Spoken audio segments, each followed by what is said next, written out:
All right, we should be live. How's it going, everybody? Welcome to Active Reload, episode number, what is it, 5, 6? I lost track already. Whatever. 5. 5. Five's good. Tonight we have, as you know, already know, Arctic, Fatal Strike, Immortal Spawn, and Brutality joining us tonight. I'm sure you're noticing right now, layout pretty different. I changed it up so that we'll be able to bring in people from the show that want to hop in and give their 2 cents. So we can actually take in viewers, do stuff like that. So it's just more ways to interact with all you guys. And tonight's topic is pretty much the Judgement Master wish list that Raczilla came to us for. Epic apparently really wants to make changes to the game. They want the game to work, and they want to make it as viable as possible for us. So that's why you saw us tweeting out our emails saying to send us any ideas you have.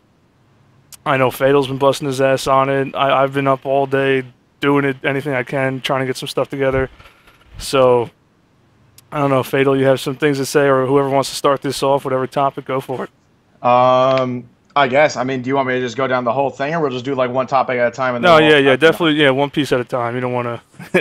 Okay, yeah, I was gonna say because that would be way too long. Okay, so one of the biggest topics that people were bringing up for me, symmetrical maps. It was huge. I got about 250 emails from the community over the course of the last, I don't know, 4 days or so.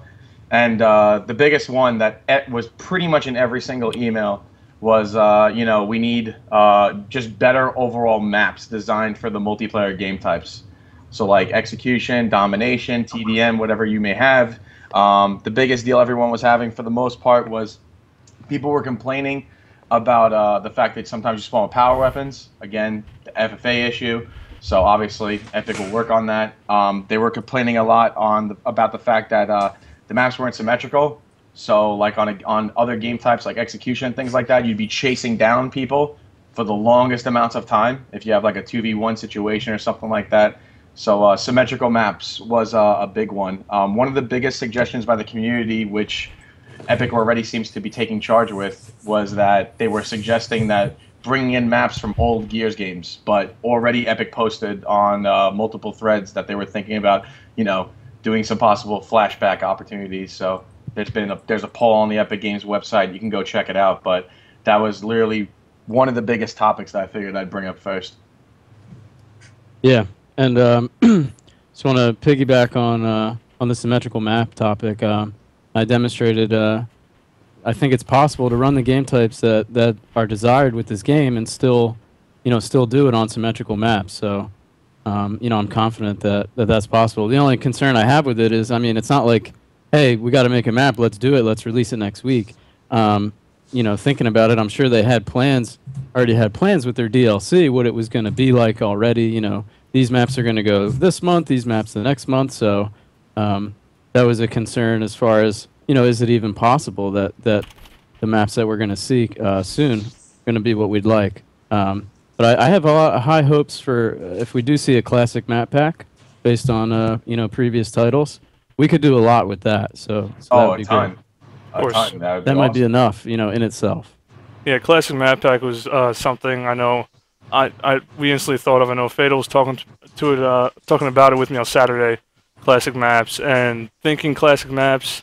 The easiest would obviously be Gears 3, because it's basically the same graphics, it's just some newer features that they got to add in. And, I mean, one of the maps right off the bat I thought would work great is you got Domination Rustling. I thought that would work out really well, and that could be brought in. And if you're thinking like more execution maps, because we have kind of 3 DOMs that we can make work, and then we have 2 executions, so like, thinking execution maps, obviously check out our hotel, any of those, you could bring those in. That's if it has to happen, though, And in a map like Rustlong, do you see the conversion to the vertical gameplay in Judgment? I mean, maybe they can modify the certain ledges so we could drop down in certain places. I mean, I think that's the goal too. Would be to grab some old maps where we can bring in that drop down gameplay, sort of fast paced. Well, think about it. When you look at Rustlong, right? Remember like how you when you ran up the sides like towards Mulcher, you had to go towards Mulcher, or you had to come from the like the back, I guess the tunnel areas. I don't know what you call them. I forgot what I used to call them. The tunnels for sure. Yeah. You had to go either ledge way or you had to go towards Mulcher. That was the only 2 ways that you were getting to the middle of the map by Silverback. You simply just open up those areas a little bit, one rip, anything. You just open up those areas so you can actually jump out, so you don't have to only escape those 2 ways. You just change the entire dynamic of the map. So like, there's tons of ways that they can do it in little ways. I was on what was it, Arctic show, I believe last night, and when me and Arctic were talking on Frag Logic, we were saying that if there's any map that you can bring back, like any map at all from any of the Gears games, the one me and KL completely agreed on in 5 seconds was War Machine. I feel like War Machine, if you could take any map in the game, like out of all the games, and bring them back, War Machine is by far, I think, the best map to bring back. The whole dynamic of the map completely changes. Like, for example, you guys remember, like, the window player? He would go play over there. Well, you could jump at the snipe now over that sandbag. That's like a vertical feature that's added in. If you're up top and you're getting pushed in a 1v1 or a 2v1 and you're in a bad spot, I mean, you could just jump down. There's tons of, like, the whole dynamic of the map, just with a couple little small things, is drastically changed. So Can we replace the Troika with the Silverback? No. Keep the old school Gowan. Give me my baby back. Give me my baby back. No 4 retros. None of that. Gears 2. What if we put a Silverback on each spawn? Nah. Forget all that. Just give me my old school baby Troika back. That's all I want. Same exact way. I think they're still going to keep, like what Immortal touched on. They're going to keep maps that have the verticality because that's what's new to Gears Judgment, and I think that they're going to keep that. But I also think that they're going to go for maps that are bigger, since we're seeing bigger maps. So I'm not saying that I want these, but I'm saying that these are possibilities. Gears 1 Mausoleum, maybe one. Let's see, Ruins from Gears 2. Oh wow, yeah. And then I think there was a Dark Corners map from Gears of War 2. Sanctuary and Download. Memorial, yeah. I think that would be one. So. Did you guys have a vote as to which maps you don't want returning? Gridlock? Yeah, I'm tired of Gridlock. Yeah, same old. For fuck's sake, let's no more. Yeah. I'm just tired of it. Gridlock. That's the only one, really. I think I could name like 5 maps that I would want, and everything else I wouldn't want.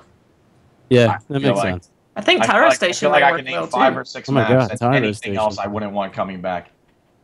Because I feel like the maps that they've already designed, like they have a planned DLC. You know what I mean? Like they have a set list of maps that they already planned on coming out, and we all know every single one of those maps is designed for the free-for-all capabilities. So if they're going to give us any new maps that they're adding in now to help us out and help the game out, and they're giving us symmetricals, these symmetrical maps weren't going to be in the initial type of maps that we were going to get originally. You know what I mean?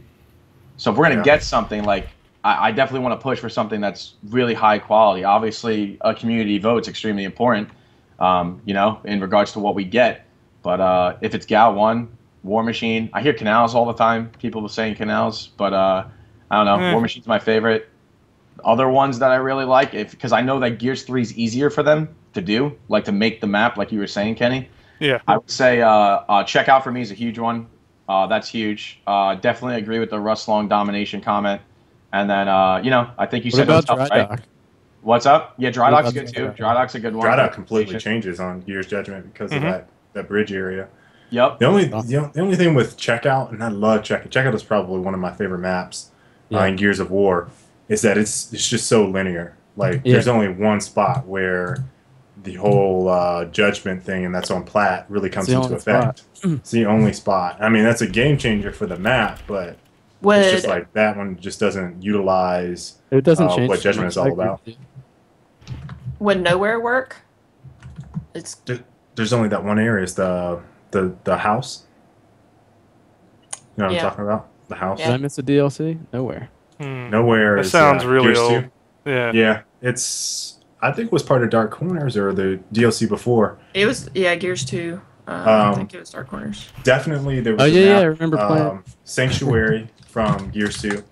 That has there's like this big hole in the middle of like it's like some type of building, and you can see up to Boom Shot, and then there's another drop down, and you can see down to like whatever the hell was down there, like nades or something like that. There's an awesome. It was a sweet ass map. That was one of my favorites, and then like I said, I said this either yesterday or on one of my YouTube videos. I think it was my YouTube video. Was Memorial, and Brutality brought that up. Is just like, that's a phenomenal map for Gears of War Judgment, just based off of the layout, and it was. I mean, it's still kind of fresh. I don't think a whole lot of people got the chance to play that, and the ones that did, they're all like, "Oh man, that game is the shit." So, or that map rather, that map is the shit. So I think I think those two would be really good choices. Like Gears 1, the only map, and Fatal brought it up just a second ago, I want to see is War Machine. And you know what, Fatal? I actually misspoke yesterday on the show. I said that War Machine didn't get remade, and it did. No, it did in Gears 2. Yeah, but it did. It's just a horrible remake. It was bad. It was bad. It was like the worst remake ever. Yeah, it was really bad. But I would definitely like to see that in Judgment. Regardless, that's just one of my favorite maps. I'm trying to think of anything. I mean, I'm looking through Fatal. You talked about the wish list on Frag Logic. So that same day before we got to talk, and I think maybe you hit me up on Skype. I went ahead and did like a wish list video, and then just basically polled all my subs, and got like 390 comments from people. So, damn. You know, I can look through some of these, and you know, I might just randomly spurt out some stuff from different people as we continue on with this show. But lots of people interested in change, or I don't even know if I should call it change. Lots of people interested in reverting things back to the old Gears more so than change. But I think that'll change in time. Interesting stuff. Yeah, some interesting stuff we can talk about for sure. You know what I would like to see in this game? I know, like destructible environments, like we saw in Gears 2 or in Gears 2 and 3. We saw the train. Gears 2, the avalanche was huge, right? Those things aren't really present right now. You know what? And I thought they added a really cool element to the game, especially multiplayer. Yeah, it did because it changed the map. It changed the map, but like the people that didn't want it seemed like the outcry for like, I don't want to die to random stuff on the map was more prevalent than people saying, oh, this is awesome. Other than Avalanche, which I think a lot of people liked because of it just changed the gameplay, you know? Yeah, it changed gameplay, and if you played Annex or King of the Hill, like the Avalanche didn't pop up. So it was like you always played that map, and it was so good for King and Annex. Probably one of my favorite maps to play for that specific game type. I don't know. I'm kind of at odds with that. Like, there's some really terrible ass maps that have the interactive stuff, like Flood and the fuck is the name of that other one? Can't remember the name of it. Courtyard. You had like security with the lasers. I guess that counts. Yeah, that's another one. Yeah, Hail. They said Hail. You know, yeah. Hail. That's what it was. Yeah. Oh yeah. That map was just. Yeah, Hail was the worst. Like every time that came up, you just wanted to cry. There was no one sat in Gears of War in the lobby and was like, "Yay, Hail!" Hail. I know. Someone did got that. voted. Or not the people that did that. Zero. I can't remember. Never happened. But Now, one idea, like going off topic of maps, I had to pretty much help the game out was something that hasn't really been talked about too much is the instant respawning. I know a few of us have touched base on it, but it's not really one of the bigger things everybody wants, but it does make a big difference in gameplay. Because if you think about it, at the times, I mean, you generally spawn on your teammates, right? When you die, you spawn in your teammates' vicinity. No. TDM? And stuff? TDM? No? I don't think so. No, it doesn't do that. I mean, there's a couple times when you can spawn by your teammates, but it seems like there are spawn locations. Yeah. It always seems like I'm by my teammates whenever I spawn, that's why. I think it kind of spawns you away from the players, but it's not necessarily that you spawn by teammates. I don't know the exact spawning system. I feel like you just don't spawn by the action. Yeah, it's prevalent. Like, you just don't spawn by the action. We actually set up a spawn trap on streets, and we had them spawning in Pork Chop. And, you know, all their teammates were over there, and they couldn't run anywhere else, so they just kept spawning there, and we had everybody kind of locking down different areas so no one could spawn. And that's really the only time I've purposely tried to set up a spawn trap. I haven't gone too far outside of that, but from what I've seen when I'm playing ranked by myself against other teams, specifically again on streets, is that like if the one team has rooftops, which is so irritating right now. If one team has rooftops, like, and you're spawning on the ground, like, it's hopeless. Like, you can't do anything. So Yeah. You know, and you end up spawning in Bushka, you end up spawning at Pork Chop, and by the time you get upstairs, like, they just have you locked down. So I don't know if you end up spawning by teammates, because I feel like on that map I've spawned just in different places that are not where the enemy is. Yeah. Well, the one problem I have with it is that there are times where I've spawned right by a teammate, and he wasn't really in a lot of action. He was kind of laying down support fire from far. But, you know, I was spawning right by a teammate. It's happened to me. And one of the problems is, you know, you get a kill on a guy, it's pretty much like, what, 1-2 seconds, and the guy's right back in the fight. It's almost like you didn't really get that much out of it. Because especially on domination, since the hills take time to break and then time to cap, by the time you get the hill down and they're finally starting to cap it, they're already like right back in your face. And personally, I think that timer when you hit A needs to drop to about, what, 3 seconds instead of right to 1. That's my opinion on it. I feel like that would be best for an objective game type like that. Yeah. Why not just like an auto 3 seconds? Like, why hesitate to respawn? Well, because it gives you time to think and figure out what you want to do with your loadouts. So you can change it on the fly. Yeah. Loadouts. I don't know. That's a tough one because of the whole loadout system. Like, I don't know what would be the right solution, because, you know, you might decide, oh, man, I need to switch my weapon, and then I can spawn in, and you've wasted, you know, 4 seconds, like, boop. And, you know, I don't know. And then the odd chance that you accidentally, and I don't know how many of you guys have done this, like, you hit, like, you have each weapon memorized, like, back is Nasher, up from where you're at is Markser or something like that.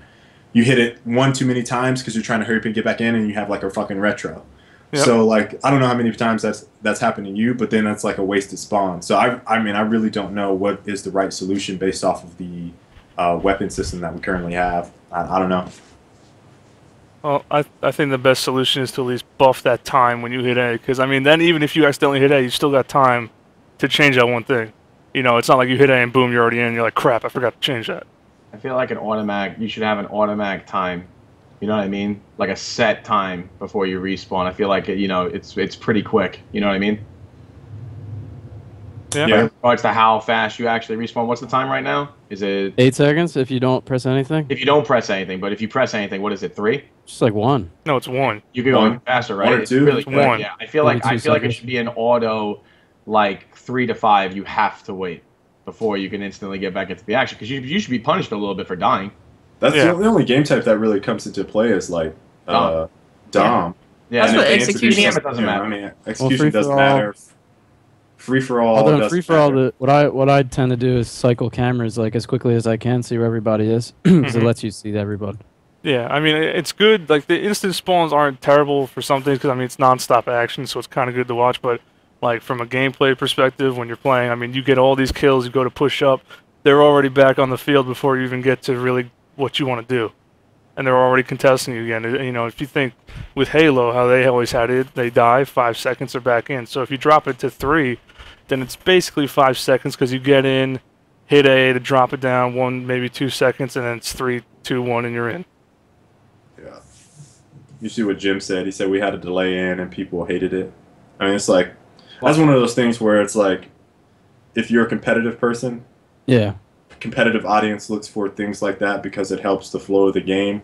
I don't think that would be a feature or complaint for most players just playing. I don't know. That's something really like, that's like a edge case where nobody ever wants to, when they die, to sit there. No one wants to. Even if I die, I'm going to be like, damn, this sucks. I got to sit here and wait. Like, I don't want to sit there and wait. I want to get back in the game. But logically, you know, for promoting good gameplay, especially in a game type like Domination, you know, having like that 5 seconds makes you get punished for dying.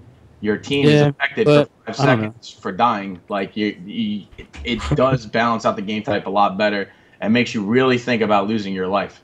Someone says it may not certain be game types, I agree. Like, I just know this. I know you guys hate when I bring up Call of Duty, man. I'm like, not even trying to go there right now. Capture the flag, though. There's like a 5-second delay, and then on hardpoint it's instant. So that, you know, maybe it should be based on this. It's definitely based on the game type. Like, if I was gonna say if we had a CTF, then I'd be like, there's no way you need instant respawns in CTF. Like, I would be pissed If they you never thought get that the was the way flag. that needed to go, yeah, that would just be dumb. But like a game type like Hardpoint, like it needs to be real equipped. So. Right. And I think Dom is in that same vein. I don't know. Yeah, it's the same.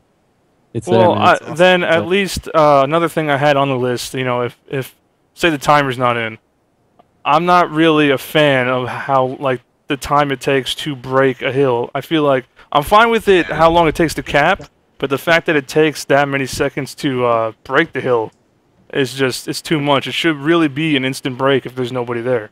The second Like 3 seconds?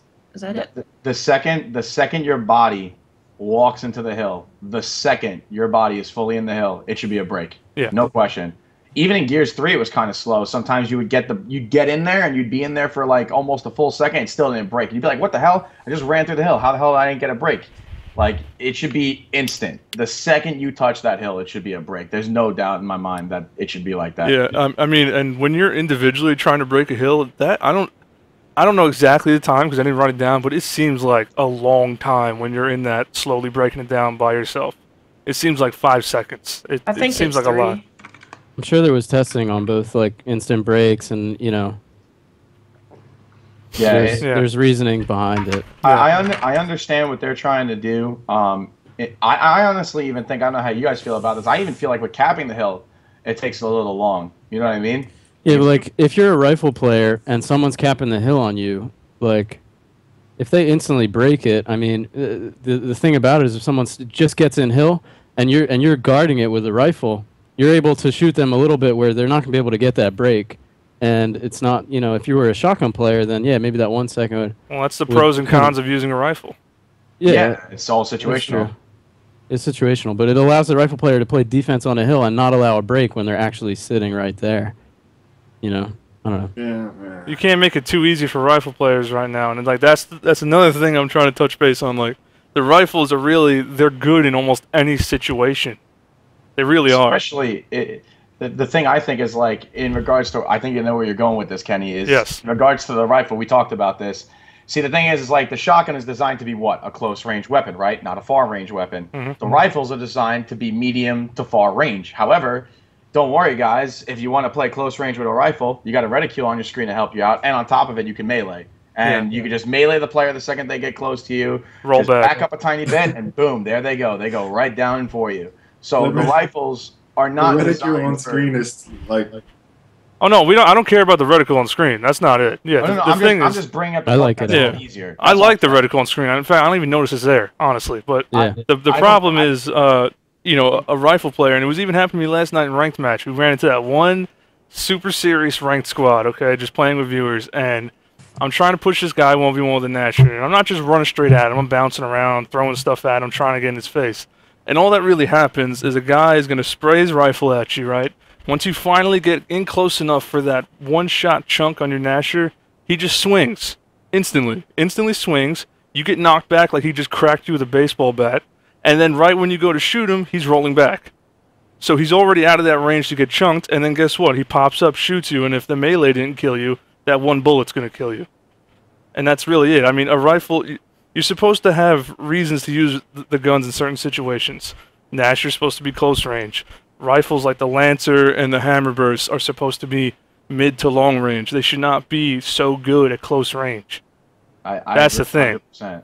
And what's the change, Kenny? Is it a recoil increase on blind firing? Is that something you were suggesting? Well, the thing I'm trying to suggest is, at least for the melee, because the melee fixes half, if not more. The melee needs to either be the Gears 3 melee exactly where it was a last resort and rarely worked. That's what the melee is supposed to be, a last resort thing. It should not be that effective. Even when they fix the two-piece, it's still crazy effective. Because all people do is shoot you, then swing instantly and go for the kill, because it does a lot of damage on top of it. Like 50%, right? Yeah, it does a lot of damage. And it stuns you, knocks you back. It throws everything off when you get hit by it. Like that, it has to be like that. And the rifles, at least for the Lancer, I have no problems with anything but the hip fire. I think the recoil should be up a little bit. I had it like 10 to 15%. I don't know how that'll actually be. This is just a number I thought at the top of my head that I didn't think would be too bad because the Lancer hip fire barely moves as is. And it's an automatic weapon that just sprays. You'd think it would at least move a little. To me, I don't. The Lancer barely moves. That's my opinion. You know, that's the whole point of this, so everybody can get their own 2 thoughts in. And the Hammer Burst, this is only 2 weapons, Hammer Burst and Lancer, that needed tweaking. The Hammer Burst needs like 10% more recoil across the board, and aiming down sights and hip firing. That's my opinion. That's my opinion. You know, I agree with you, and I even try. I mean, I don't necessarily agree with the Hammer Burst. I'm gonna say that I tried to get even more recoil, and do you know how many people could then use it? Me. That's it. So that's the issue. The issue with what you're saying is we're taking, and this is the thing with game development, and I hate to pull this card. Like at this point now, I have like 45 years now in game development, just experience dealing with developers and doing all this stuff, and like because we are so good, and I don't know if people understand this. Like people, it really does not hit people until you see it in action. But because we are so good, we can play at a level that is just ridiculously high. And like what you're suggesting, like Kenny, I swear to God, I tried my ass off, like 10% more recoil. I was the only, they thought it was broken. Like I was the only one that could shoot with it. And if you go on videos or if you go to talk to people online, people are like, "Oh my God, the Hammerverse has so much recoil, I can't even use it." And I'm like, "What?" I mean, there's a percentage where it just drops off, and the more you increase it, the more it drops off, and then you're talking about people that can't even play the game. So you know, I understand all the need and the want to making it more difficult, but at some point in time, we're talking about Quake difficulty, where it's been around for years and years and years, but fucking 500 people play it. Yeah, that's why I'm trying to think of like a little bump in things so that it's not too much. It's really not. It's not too much, but it's enough that it's not as relevant as it is now. And I think it's really I got to see how the melee is fixed at least. I don't mind melee. I had Pete tweaking 1, 2, 3, 4, 5%, and at some point it was like too ridiculous for people to use. I'm just that's what the Hammer Burst. And I'll follow up Lancer, on too. I don't know. I've been putting out content. The melee, I agree, but I'm just saying the Hammer Burst, dude. Like if you apply that across the board, what you're saying, like it has like detrimental effects. Well, yeah, I don't know how much it'll actually change it. That's why it's like I'm just thinking percentage off the top of my head. To me, I don't think 10% is gonna be that much. That's why that's the whole point of this, so everybody can figure it out and talk it out. But like Kale said, like the level that we play out. I mean, people ask when I'm using certain weapons or just movement in general, like, you know, how are you doing that, or how do you control the Hammer Burst like that, or, you know, it's one thing when we're used to it, but if someone new to the game comes in and can't even use the gun because it's just so much recoil, you know, we're used to it, then it's uninviting, and you know that affects sales and et cetera, et cetera. Oh yeah, but like I really want, like, I understand the Hammerverse is much more balanced now than it ever was. I get that. Yeah. But one question I do have, and I forgot to say this, was the hipfire recoil put back to normal? Because I know it was lowered, wasn't it? I mean the recoil in the Hammerverse. You can't even tell that there's any right now because I just played with it in free for all just a second that's what I'm ago. saying. Like it really doesn't seem like there's recoil compared to when it was out the box, unless it's just my mind playing tricks on me. I think it's just it could be you're just used to it. Let me ask you this real quick. What do you got in regards to rifles, right? When you're playing in ranked, what do you think is the most threatening rifle and annoying rifle to go up against? Would you say a Lancer, a Hammerburst, or a Retro?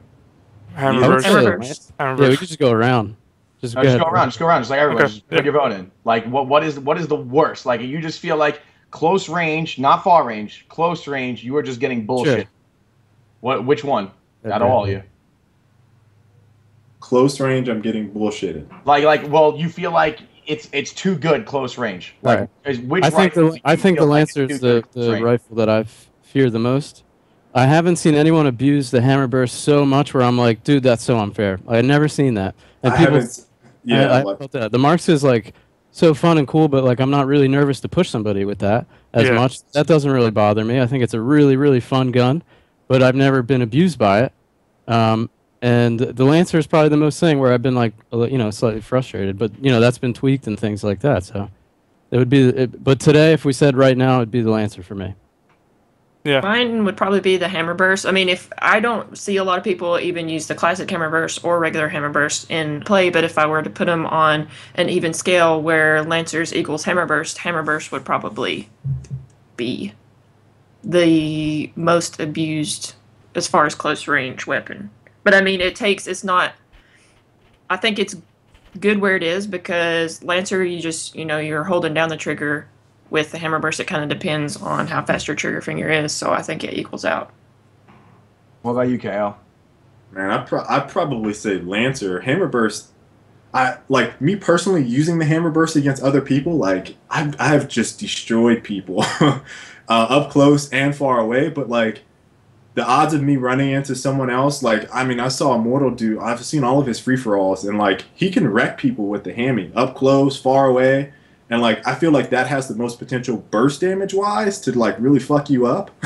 But I'd have to go with Lancer because it's just, like, if you get, like, 4 Lancers on you, it's just, like, really annoying. I just feel like it's annoying more so than, like, me having trouble with it up close. And I to be honest, I haven't seen many people use the retro. And I imagine if more people used it, that would probably be the number one. I don't know. For me personally, my analysis on the whole thing is just that I choose the Lancer, hands down. I know in the hands of a really good player, people are going to be able to hold it down with the hammer burst, but the majority of people, I don't feel like I'm close range and they're destroying me with a hammer burst all the time. I feel like I can get out of that situation, and if I put myself in that situation, it's my own fault. You know what I mean? Like, if I have to be, like, really out of position to get caught off really, really bad with a hammy close range. Yeah. But with a Lancer, you got that constant stream of fire. You have a reticule on your screen to give you a little bit of assistance. Not saying that it's bad. It's there, so you can use it. But the biggest thing is once they get really, really close with the Lancer, that melee, the range on it is pretty damn far. So you can get that melee off. People kind of, like, pre-fire melees in a way. Like, they know you're getting kind of close, and they just throw the melee really quick, and then it's like almost like they're protecting themselves, so you just can't get in at all. So I definitely think it's a combination between the constant stream fire with the Lancer. I'm not saying that's too crazy overpowered right now, because the patch definitely really helped, but I think the biggest thing that comes down to the fact is the melee. And my number one question right now, which I was going to ask before, but I'm going to only ask it once, is how do you make the melee so that it's fully balanced in regards of, you know, whether it's range or damage? What do you go with? Do you think, first of all, do you think it needs a tweak? Well, here's we asked, I don't know if it was me and Fatal or me and Kenny, but Pete said the range on the melee is the same as Gears 3. So there's no range difference. I don't have a problem with that. It's the speed. Zero range. It's the speed of the animation. And the game sped up. The movement speed sped up, so it just kind of went in sync with it. Yeah, I like the melee now. I don't know, maybe, I mean, there is a certain damage per weapon, right? Or was that just Gears 3? No. The pistol takes 3 melees, I believe. Okay. Well, yeah, all the main weapons are pretty much same everything's damage. 2. Aside from the boom shield, that has a damage reduction modifier. That's different. With Kenny, you didn't answer the rifle question, and then follow the melee thing real quick. Yeah, okay. Going on rifles, it's really close between the hammy and the Lancer, and it really goes down like that because of the hipfire. I think, okay, maybe you don't increase the hammy hipfire when it's aiming down sights, but if anything, it should definitely be hipfiring, because a gun like that should not be able to spray so effectively in, like, really any hands that great. It's really, really good. Like, if you know how to use it, like you were saying, Kale, like, if you know how to use it, it's crazy good, especially combined with the melee. It's crazy because it's like a handful of shots and you're dead. So you put like 2 shots in a guy, melee, he's dead. It's ridiculous. So with that being said, and then we'll get back to the melee. Sorry, what is stopping us from pushing free loadout right now for competitive settings? Because you guys just all said Lancer. That's something we're using. I've been, my team and I have been scrimming. We've actually been allowing, just use whatever you want. Let's just play it. I mean, there's nothing set right now. Default. Everyone's still using the shotgun and the Lancer. Mm-hmm. So is there, I'm just throwing that out there. Let's just, I think we should be a little more open. Just that's boom. exactly what I feel like. You want. I guarantee you guys are going to see a lot of Lancers. Oh no, yeah, I have no problem with normal loadouts. I've been, when I've been talking to people, I've been saying, it's just odd not being able to have that Nasher if you decide to go. rifle because, Exactly. I mean, it doesn't mean you're not good with a Nasher. You're just using the rifle for that situation, and then you're like, all right, let me handle this kid with a shotgun real quick. Oh, wait, I don't have one. And Right. it's kind of odd. You know, it's really different gears. It's not terrible. It's just, you know, it's different from what we're used to. And Yeah, I wish there was Nashers around the map for... I was gonna say, yeah. Yeah. If you put Nasher pickups around the map, what's the respawn time on them? Probably a minute, yeah. Probably a minute. Yeah. I would guess. I'm not sure. Yeah, I mean, if anything, like, try to put Nasher pickups around the map, so therefore a rifle player can actually have a Nasher, because at least 2 people on every team are going to go Nasher, minimum. I know that. Like, Nashers are the way to go for competitive gears. They always will be. Because you got to get in those close, in-your-face fights, and you can't do that without anything else. Well, unless the melee gets fixed. You can do that with everything else, but... you know, you need the Nasher. You do. And that's what I'm saying. Like, for right now, at least, the melee needs to be touched. It really needs... Just look at Gears 3. Whatever the stats were for Gears 3 melee, make it that for Judgment. Because that was perfect. It was perfect. It was perfect. Melee should be a last resort. Look at the new Call of Duty. Who tries to knife in Call of Duty anymore? Because it's a last resort. It's not nearly as ridiculous as it used to be. You have to hit direct on, and that's it. Like, I don't play COD anymore, but when I did, it was just I didn't even bother anymore. And that's how it should be. A last resort in any shooter. That's what a melee should be. It should not be so effective. This isn't Street Fighter. You know what I mean? This is Gears of War. This is what we're playing. Like, when you go into ranked and all you see is that all the time, it's extremely frustrating. Yeah, it is. I agree with you 150%. Last resort, 100%. Go back to the way it was in Gears 3, and we won't have to talk about that anymore. Then we won't be complaining about rifles as much anymore, because then every weapon will be fitting into its situation much better. Makes it much easier for us to do free loadouts. The only 2 things that are restricting us from free loadouts right now, in regards of execution, the only thing that's restricting us in regards of execution is pretty much the Lancer. For me, like, when I was talking about settings most of the time with people, everyone was like, yeah, go Nasher pistol. Do I want to do that? No, I want us to make it as default as possible. I understand that. But the point of this is that we have to bring up the problem so that they get taken care of. If we just take the Lancer right now, the as is, and we say, oh, well, the melee is not a problem, this isn't a problem, that's not a problem, and we don't go over this now, then we're going to have so many problems when we go and we actually start playing the game. And we actually start trying to push competitive, and we try letting people get into it. We're going to have way too many problems. The other problem that's huge right now that I think maybe we should touch on a bit, since we've been talking about the melee and we've talked about the Lancer so much, is definitely the nades. We've seen the smokes get patched in a very good way, so huge shout out to Epic for that. Spots and nades, in my opinion, are perfect, but I still think that the ink needs a very small, nerf, and I think that the stim still needs to be looked upon. So if you guys don't mind, I'm going to go into this real quick, just my thoughts on it, and then if you guys want to let me know what you think, then just let me know what you think real quick, if that's cool. Yeah, I want to thank Epic for the last week has been amazing in terms of correspondence. I mean, we saw last week's episode. Right after that, there was immediate reaction and discussion and a live stream, and then within a week we saw a server-side update. So thank you guys very much. We really appreciate you tuning in and helping out. And go for it, Joe. All right, so this is the way I'm going to analyze the situation. I'm going to start with the stim, and then I'm going to go into the very, very, very, very small tweak that I think the ink needs. When you classify the stim, right, I believe that there are 3 different elements of it. The first element of the stim is basically kind of that overshield capability. Like, you get healed, obviously, but you have this, it's like an overshield, basically, from Halo. You get healed, and your health stays that way for a certain amount of time, and it never goes down during that time period. So you have an overshield property.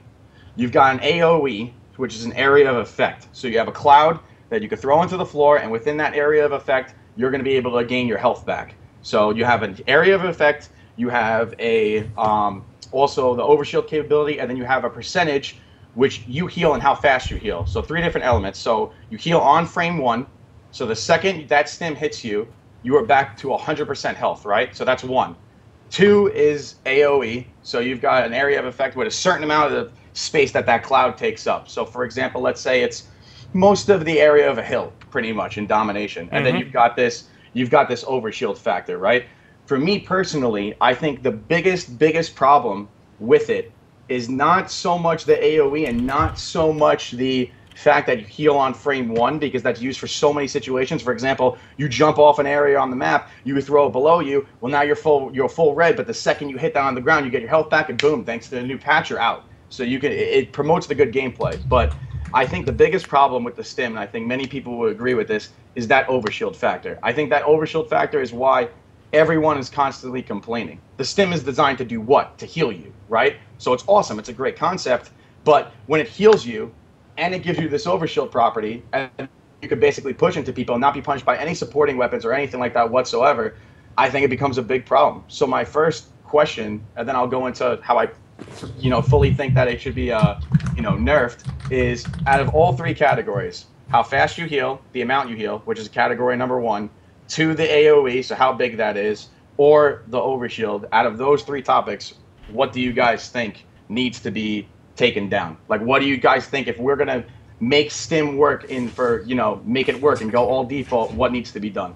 I would actually think none of those. The thing that needs to be addressed is the ability to self-heal. If you're gonna heal, you want to be a fucking medic, like, throw it at your teammates. Don't use it on yourself. So I think personally that Epic needs to say, okay, what is Firefall doing?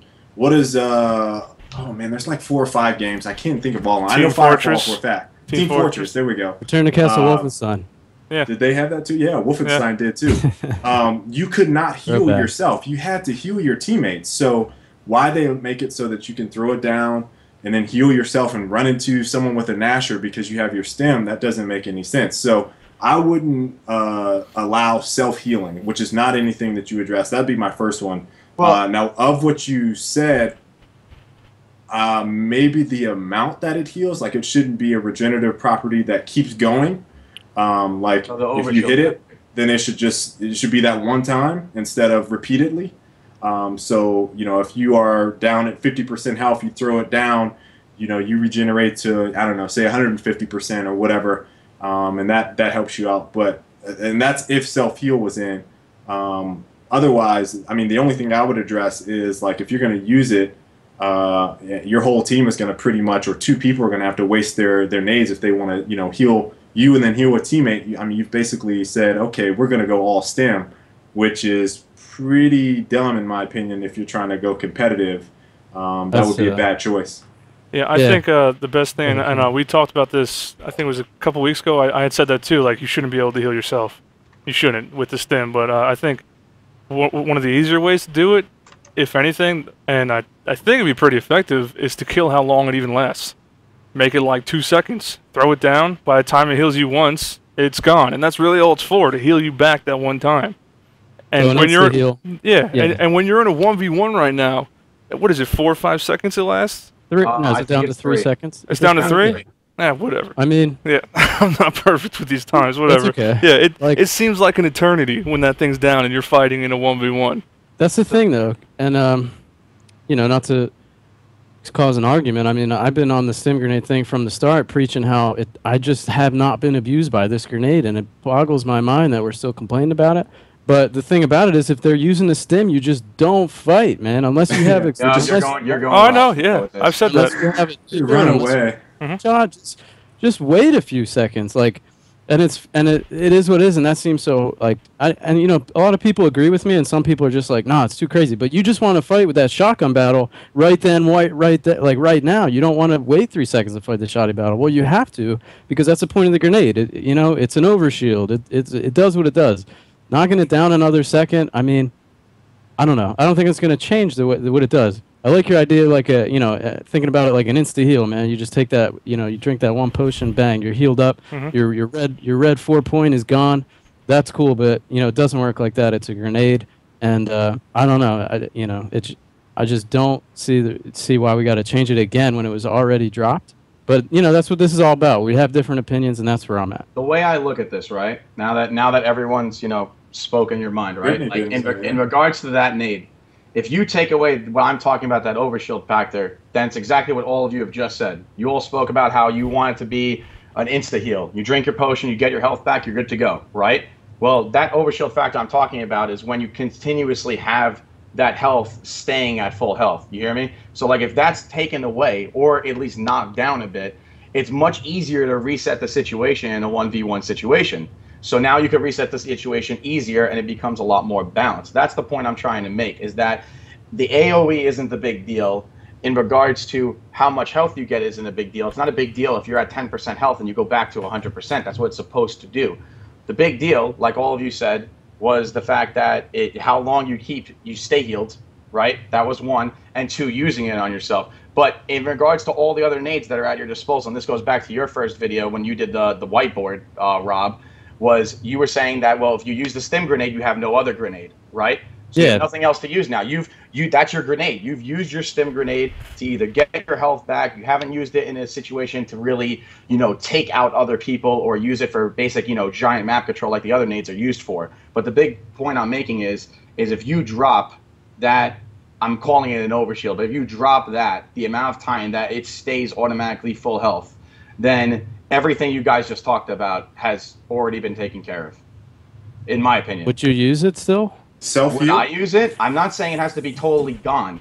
I'm just saying instead of 3 seconds, it could be maybe 1 or 1.5. I'm just saying it doesn't have to be that long. You know what I'm saying? But if someone threw it, like, nobody would leave, like, I don't know. I think it does what it's supposed to do right now. That's my argument. Yeah, I think it does what it's supposed to do. I don't think what you're saying applies to self-heal, because if you do self-heal, then it's more your teammate is making a conscious effort to say, okay, such and such is going to push with a Nasher, let me throw this down. It makes teamwork a little bit more prevalent than just, I'm going to push this dude, I'm going to throw down my stim and rush at someone to get them out of this spot, versus, okay, my teammate is there, I'm going to throw my stim in so he can push up with his Nasher, I'm going to sit back and support with my Lancer, and then you're using it in a much better scenario. And in my opinion, I felt like at some point in time the ink should have countered it. Yeah. I don't know why it doesn't. It's still mind-blowing to me that it does not counter the I wish the it stim. did. But if you were, I think we talked about the ink cloud or the ink damage maybe. The area of effect. The area of effect isn't like really consistent to me. It like splatters all over the place sometimes. But if you made it the same as like the dispersal for the ink radius or the stim radius for the ink, and just made it counter it, then I think you'd see, again, a lot more dynamic play going on versus, all right, we're just not going to use the stim, or we're going to ban the stim. But I want to hear what Brittany has to say. Yeah, same here. I think I like the ink. I'm using it now, especially since I'm using a rifle. I didn't start using the Nasher other than Overrun until last week.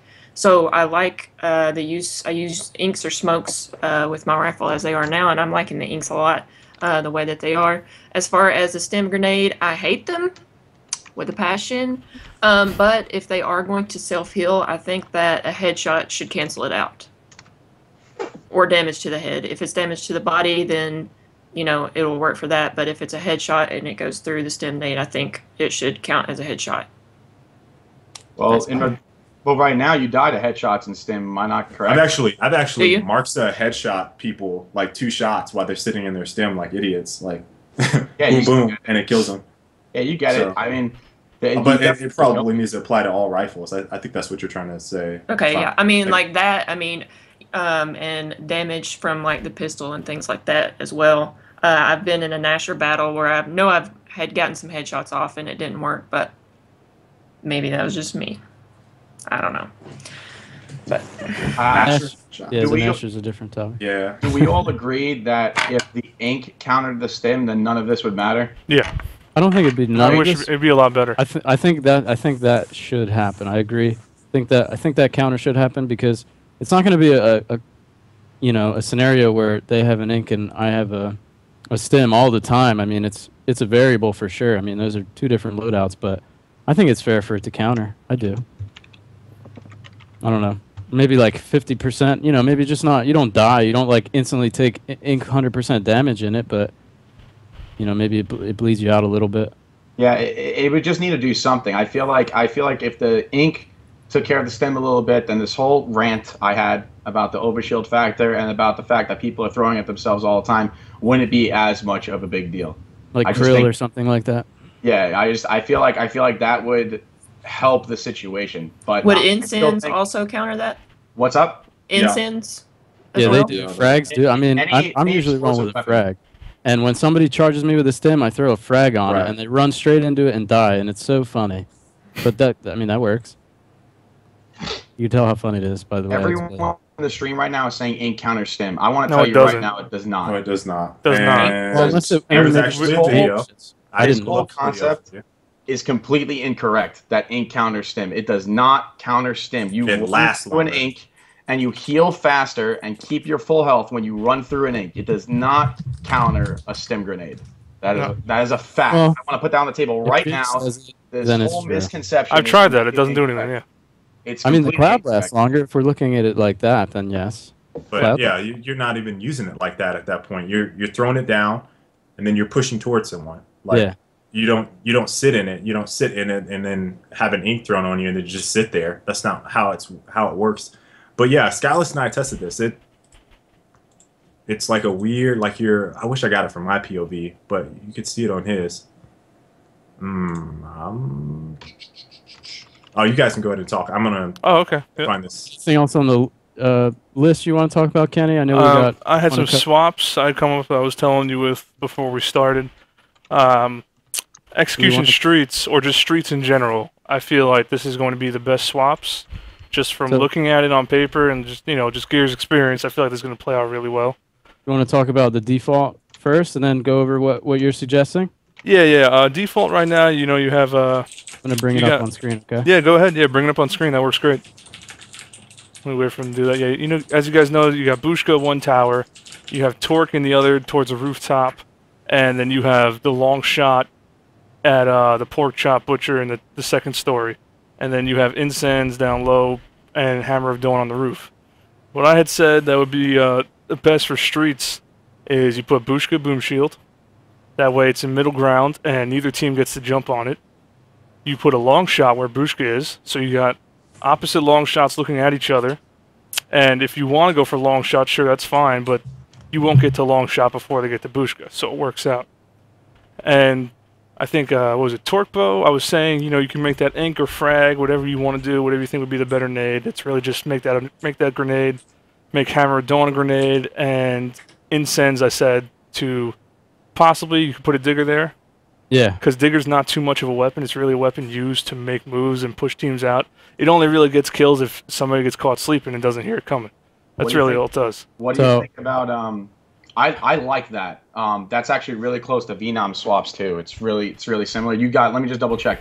You got long shot at Yeah, I'm gonna, up and I top. have it on screen. If you check out my image, right now we're looking at streets, guys, and I have we have the red and the blue team, respectively, right? So right now on streets, the default weapons, we're looking at Incense, right here in the middle. And the problem with that is there's really nothing on the perimeter that's forcing these guys to move around the map. Okay, the fight's right there. You see each other out of the spawn. So what happens? It's a clusterfuck right out of the gate, man. It just doesn't work. You send two guys up top, maybe on bookstore. You drop down. I mean, you might have one guy flank around, one of the sides, just to get some positioning coming this way. But the majority of the fight's going to be right in the middle. The team that doesn't spawn Bushka, also with coordinated smokes, will automatically get the Incense every time. The team that spawns Snipe with pre-fired coordinated smokes will literally never, ever, ever lose at Incense. Just the way that the other team's coming from, What if you throw a set nade stop there? it. If you throw set frags in that spot. What's up? If you throw, I'm sorry, that's a Counter-Strike term. If you just throw nades in there, frag grenades, what's to keep them from dying in there? Like, if you went if you're saying like they smoke stun, okay, so your other team says, okay, we think they're gonna go a smoke stun first round. We go all frags and throw 4 frags in there. Would Well, that be a counter? execution, there's no frags But right now. Oh yeah, that's there's right. no That's frags. right. Oh, So I forgot about execution, that. it's only smokes and spots. So whoever Yeah, spawns on that's- snipe spawn will automatically get Yeah. that weapon every single time with any type of good coordination with your smokes. There is nothing you can do. Throw all the spots in there you want, but it's not changing the inevitable, which is the fact that the people that spawn snipe will get that weapon every time. So what we have to do then is we've got to take the fight and we've got to bring it somewhere else. I like what Kenny suggested. A lot of people have been suggesting this. The only spot on streets where it is an exact amount of even time to get to a power weapon for both teams, red team and blue team, so snipe team and Bushka team, is going to be over where the boom shield is. That is the only spot on the map where it is the same exact amount of time to get there for the main power weapon. If you put it up top, what a lot of people have suggested, which is a great idea at first, that's what I thought too. I thought, oh yeah, well, we'll just take it and throw it up top. That's an amazing idea. But if you take it and you throw it up top, then one team gets there faster than the other. And there's nothing you could do about it. You could smoke it, you could try to stop it, and you could coordinate all you want, but it's pretty difficult to stop if you're coming from Torque side. Torque side is getting there way slower than Snipe side. So Snipe side has an advantage up top, and Snipe side has an advantage down low at Incense. So the only way to really balance it out is to cause the fight to go over at Boom Shield. Is it the greatest fight in the world? No. But at least it's balanced, and at least that the map will play out a lot better. Yeah, I mean, again, with better maps, like built, obviously they're not built for execution, but changing the swaps, I mean, I really think we could make them work a little bit. So an ideal strat might become something like, you have to contest over here at that point. You're going to be sending at least 2. We have this, old school snipe battle with Kenny's suggestions. There's a digger still in the middle, which is an option. Do we keep a power weapon there? If we drop the power weapon, maybe that fight becomes more of, well, I can't just leave it open because, they'll be able to flank right through our side, So maybe you end up sending 1. But what these swaps allow us to do with the given spawns we have on streets is spread out the map a little more, and create a better fight, in my opinion, for execution. So, I think the biggest deal right now is now that we're bringing up these exact issues to Epic and they're seeing them firsthand. Obviously, all of us definitely have video evidence of this, so we could provide that anytime. But I think the biggest issue right now is when these new maps drop, these flashback maps, however many we get, the more the better. I'm hoping we get 3. But when these maps drop, the most important thing is focusing on that no matter where each team spawns, the main weapons take the same amount of time to get to. I think that is the most important thing. So obviously we could fix this on streets and we could fix this on Haven with some decent swaps. So we could fix it and make it work. But in regards to the other maps that are going to be coming out in the future, I think this is something that Epic needs to highly focus on for their testing team. The thing you need to emphasize is that symmetrical. There was not symmetrical as a point, but with what you're saying with the same times to maps, there are a number of maps that Epic released on Gears 1, Gears 2, Gears 3, where one team always got there faster no matter what you did, no matter what you did. And it's like they have an Old Town, Dry Dock, Avalanche, River. I mean, there's a ton of maps where they did not balance it out. Gridlock. There's a ton. And there's of always left hand and right hand, so there's always going to be a good side. Yep. But they need to make it so that both teams get the same amount of time. I agree 100%. And that's what they really missed and dropped the ball on the previous maps, on previous games. It's like they did not make it so that it was the same time both ways. So I 100% agree with that. When you look at the maps, right? Let's take an example. Let's take a recent map that we all played competitively, right? We all played Gears 3. We all played Dry Dock. Cog spawn, going to Torque Bow and Snipe was always better than Locust spawn. However, we were able as a competitive community to counter that through strategies. You saw teams like SUR in the beginning running one-shot strats. They were like, okay, that's fine. You want to take it on Cog side? Go ahead. We're all going to run long shot. We're going to pick up nades, and we're going to play for that. We're going to ink out your power weapon, and we're going to do that. You can counter it through strategy, which is great. But the point is that we want to make it as even as possible. Yes, there will be a right hand. Yes, there will be a left hand. We cannot change that. There will be a right hand and a left hand on one side, no matter what way you look at it. But the point is that if we make the times more even, then it makes the map flow much better. If we have slightly less choke points, I think that's the other big deal with the maps right now. There's too many ways to go. If we could just narrow this down for execution specifically, some choke points, since the maps were not designed for it, and there's less choke points. A map, for example, like Haven, there's only, 4 choke points? Top or bottom of Temple, over at Breach Shot, technically 2 ways in Breach Shot, so there's 2 ways there, and then Boom Shield. So technically you have 5 ways to go. But at least it's somewhat contained when you have 4 players. You could still contain it somewhat. Like, yes, teams can flank, but... Choke points is just so hard of a topic because of, you could just go anywhere. Like, it's really hard to say, I don't know how to address that. Well, I don't have any flashback solution off the top of my maps. head. Would you think that would help in regards to balancing it more? Would you think that flashback maps are a really big deal, and that's going to help us in regards to balancing execution? Obviously, balancing domination not as much. It doesn't matter really as much, but I think execution is a big factor if we're trying to balance that game. Yeah, free for all's there too, though. Yeah, think about yeah, free for all is one thing, but think about War Machine. Like, you know, you were talking about that 1v1 up, like, you know, the fact that you can just go up top and then just hop back down bottom, it's like, well, that's like mind blowing to how that changes the map, because at one point you have a guy that's, you know, basically running around in circles going down the steps, and then all of a sudden he's like, you know what, you know, forget this fight, I'm gonna just hop down off of the what is that, the little the ledge there, and just run around. And then when you have them at sandbags, you know, if someone's at we used to call it host spot, I think most of us did, host spot either side, they're like, you know, you come around for the flank from mid boxes and shoot those guys that are standing up there. They said, oh, you're shooting me in the back, hop down to snipe. And it's like, well, you don't really have them pinned at that point. So I don't know. There's a lot of questions to say whether or not choke points is going to be an issue. Maybe you can make it like focal points of the map. Like if you don't get to this certain area, then that's considered a choke point. But it's really hard. Man up rule. Let me ask you this real quick. In regards to War Machine, right? if you, when you come out of Troika, that little circle where Troika is, if you couldn't jump there, but you could jump on the sides where you spawn and the other team spawns, would that make it a little bit better?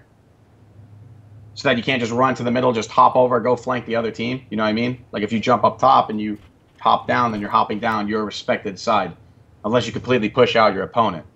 So you're saying they spawn up top? No. I'm saying like, I'll go through it real quick. Hypothetically, you got 4-on-4, right?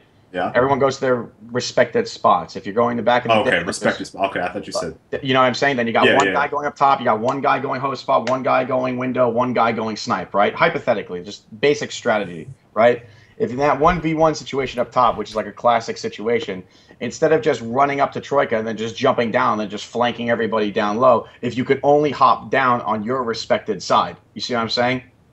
They would have to change the layout of the map. At their team, you know what I mean? Like it just it will balance it a little bit better. So you smoked, ran through the smoke. The other guy didn't see. Say he saw you go up top. He called, "Hey, there's one guy up top." You smoke. The guy loses track of you, and then you hop down on their side in the smoke. Yeah, if you hop down their side, I mean that's going to be the host spots player, you know, to try to call you out. I don't know. I just think it's hard. Really hard. The map will play out differently, definitely. And you know, there's people that were suggesting River. Think about River. Like there were choke points, and then all of a sudden, you know, you used to trap people in the house all the time, and it's like, well, yeah, I'm not trapped in the house anymore. I'm gonna hop out this window and go down into the river. Yeah. Oh yeah, that's. You know what I mean? It's just like every single map is like that at this point. It's like, well, how do you create choke points? I think it depends. Really it depends on the map. Some maps is easier than others. Like a map like Checkout obviously is easier, but like River would be horrible. That would just be bad. That map would never end. We'd be having the same problems we have on like Gondola or like, you know, Library Execution. Like you could just run forever. There's so many ways to go. I know, like there's too many ways to go. I said it like twice, and I think it just went over everyone's head. But the man up rule would work in this game. No. No, God. No. Like execution is so almost unplayable with these maps right now. If you want it's not. Execution. Not with all of them. The way the maps are currently designed, we only have 2 maps we're using for execution. Yep. And we're using streets, which both we could balance out by causing incentive by the power weapons that are on the map. Perfect example we've gone through before, Mansion. We played outside because there was a boom shot there.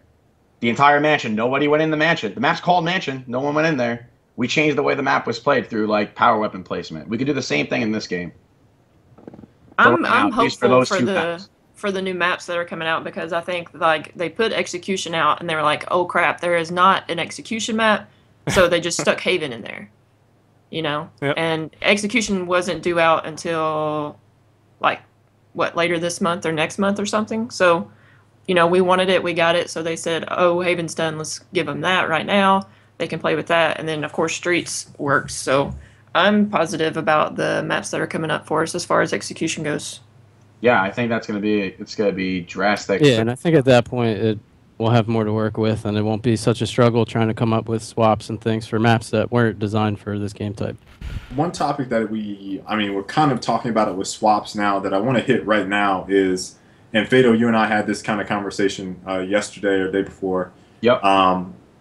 With weapon swaps and custom weapon swaps, I'm very I want to play vanilla as possible for competition purposes, seeing what everyone else is doing. I don't even have to do any name drops. Seeing what everyone else is doing and seeing where other games have struggled.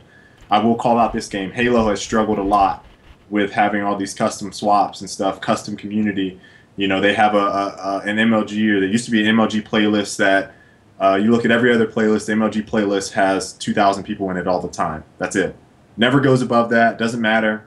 And it's a completely different game almost. And we don't play, we're not going to be playing default. And I think one of the things that needs to be stressed, if we're going to do execution as a game type, and we feel like, Streets needs to be rebalanced with some swaps, and this map needs to be rebalanced with the swaps. The people that are playing ranked execution, I know this is really messed up because it's not consistent with the rest of the game. So if they played execution and went to TDM, it'd be different. But if it'd be possible to just get some custom swaps for playlists to try them out, they did that on Gears 3. Quinn and Pete kind of made that shit happen with Dry Dock, I think was one. Where's another map that they Trenches? Yeah, they switched around some swaps because they were just better to play on, and so that would really help us out trying to make this work if we could get some type of consistent swaps that make those game types better. And we've already said, hey, the frags don't work, the inks don't work for starting loadouts. So why not just say, okay, well, and the boom shot. I can't forget the boom shot. The boom shot doesn't work in execution. Well, why not say, all right, these swaps aren't working for execution, period. Let's just make it different. So, they've already kind of done it. Let's just go all the way. Let's go all out for it and make everything consistent. That way, we're not saying, okay, we need to switch this on this map. We need to switch this on this map.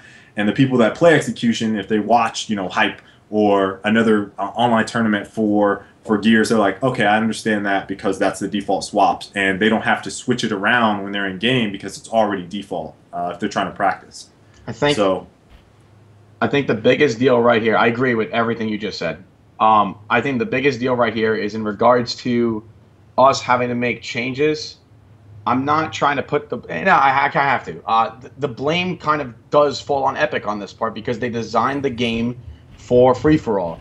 So it's not that we're being ignorant and we want to make it our way to play the game. We don't have a choice. If we're trying to make this game balanced for domination and for execution and make this work, these changes need to start being implemented in regards to how the map plays out and what the weapon swaps are. It's not our fault. It's not like, oh, hey guys, we're going to force you to have to play this. No, what can we do about it? We can't do anything or change the fact that it was designed to FFA. We don't have to play execution. If there's enough maps, we could play domination. I'm not saying I have to play execution. This game is fun as hell on domination. If it doesn't work, why? I don't know. Let me ask you this. Out of the box right now. We got 5 maps, right? Yeah. How many maps right now for domination do you think work? 4. Which ones? Everything but Gondola's not my favorite map. I don't really like Gondola. I think Rig is fine. Everybody doesn't want to play Rig. I like Rig. I think Rig's fine. You think Rig domination is going to? I'm going to go with 3. Really well? I'm going to say 3. Yeah. Out of 5, what are playable? 4. Yeah. In my opinion, sure. I'm not saying that's enough to make a cycle. We need more. We definitely need more maps, and more maps are coming. But if we're execution, we can't force it if it's not going to work. That's all I'm saying. I think it works successfully on one map right now that we've tried. Streets is just okay. With new swaps, I think it could work. But execution right now, in default, I agree with you. It does not work. But execution with the swaps that Kenny or Venom proposed that balance out the map better will completely change the way that execution plays out, and it makes Haven and it makes Streets playable. Yeah, that was the whole point of what I'm proposing. These aren't just swaps to use as in subs for competitive play. These are swaps to make in Gears overall. This is what we're trying to do right here is we are trying to completely change the way that ranked is played so that it doesn't matter if you're competitive, it doesn't matter if you're casual. I hate those two terms anyway. As a Gears player, no matter who the hell you are, when you go into ranked, you enjoy yourself because the maps are more balanced and you have a better time. You know what I mean? Like, it's going to completely change the way the game's played if, of course, Epic takes these changes that we're proposing. Of course, we have to make sure they work. But once we do, if they implement them into the game, then it's going to completely change it. And then ranked players are going to have a better time. You're going to have a better time when you go play ranked and you play execution. All of us are going to have a better time when we play in tournaments because the game is going to be the same as what we use because it's been completely balanced. And then we've got what everybody wants for the most part. What's the ultimate goal? The ultimate goal is to have it so that our game is the same game competitively as it is ranked. Just so it's overall just the same thing. We wouldn't want to deviate ourselves from the community. Am I correct? Is that not the whole point of us doing this that's show the whole and going point. over everything? Well, yeah, that's the whole point of it. Like I said, no need to beat a dead horse, but the whole point of these swaps is for swaps to be taken in. We already know they're willing to take swaps as long as they make sense and they work. So that's the whole point of these. I mean, I only got to say streets, and then that broke off into a whole tangent. But I mean, I have more swaps. Yeah. Down, like especially for Haven. For Haven, at least I was looking at the thing that looks best. Rob told me one thing that worked better. You put Bushka at breach shot. You put breach shot at boom shield. You put nades at Bushka and torque. You can leave digger in the middle if you want. Don't have to be there. You can put something else there, but it's not a problem being there. That way you don't have to get Bushka, you don't have to get this. You can opt to play around. Somebody wins Bushka, you can go around and get breach shot. And Bushka's in the open, and like Rob was explaining to me, putting it like that, it kind of makes it like Clock Tower. Having the big power weapon all the way out in the side open. And then the sniper's kind of up top in its own enclosed area. And it works, because I mean, a Bushka, you can't just run right in and get it, you got to work for it. I mean, you could try to run right in and get it, but any smart team's going to sit back on that ledge and lancer you or rifle you or whatever. You're going to die. And breach shot, you can just, you got to fight your way in because it's in close quarters. Yeah. Yeah, the biggest problem right now with that map is just the fact that the blue team gets a power weapon right away and the red team doesn't. I mean, they get one, but not instantly. So I think the consensus was you were putting inks there, Kenny? Yeah, Bushka and Torque was as well. Yeah, Bushka and Torque, I would make, grenades, frag, ink, incend, whatever people would think is best. Probably ink. Is ink one nade when you pick it up? Yeah, one nade. Yeah, it's one. But then obviously ammo box, that changes everything. You can put an ammo box on. What's up? There's Bath, and then there's the opposite side. They both have an ammo box, I think. Mm-hmm. Yeah, personally, I wish, and I don't think I put this in the list, I wish you were able to change the ammo boxes or put them down in certain places. Instead, they're just there. Oh, you really? can't even edit them. That would. You cannot edit ammo boxes, and there's like 2 on every map. And the thing that sucks is that these ammo boxes are actually in some pretty sweet power weapon locations.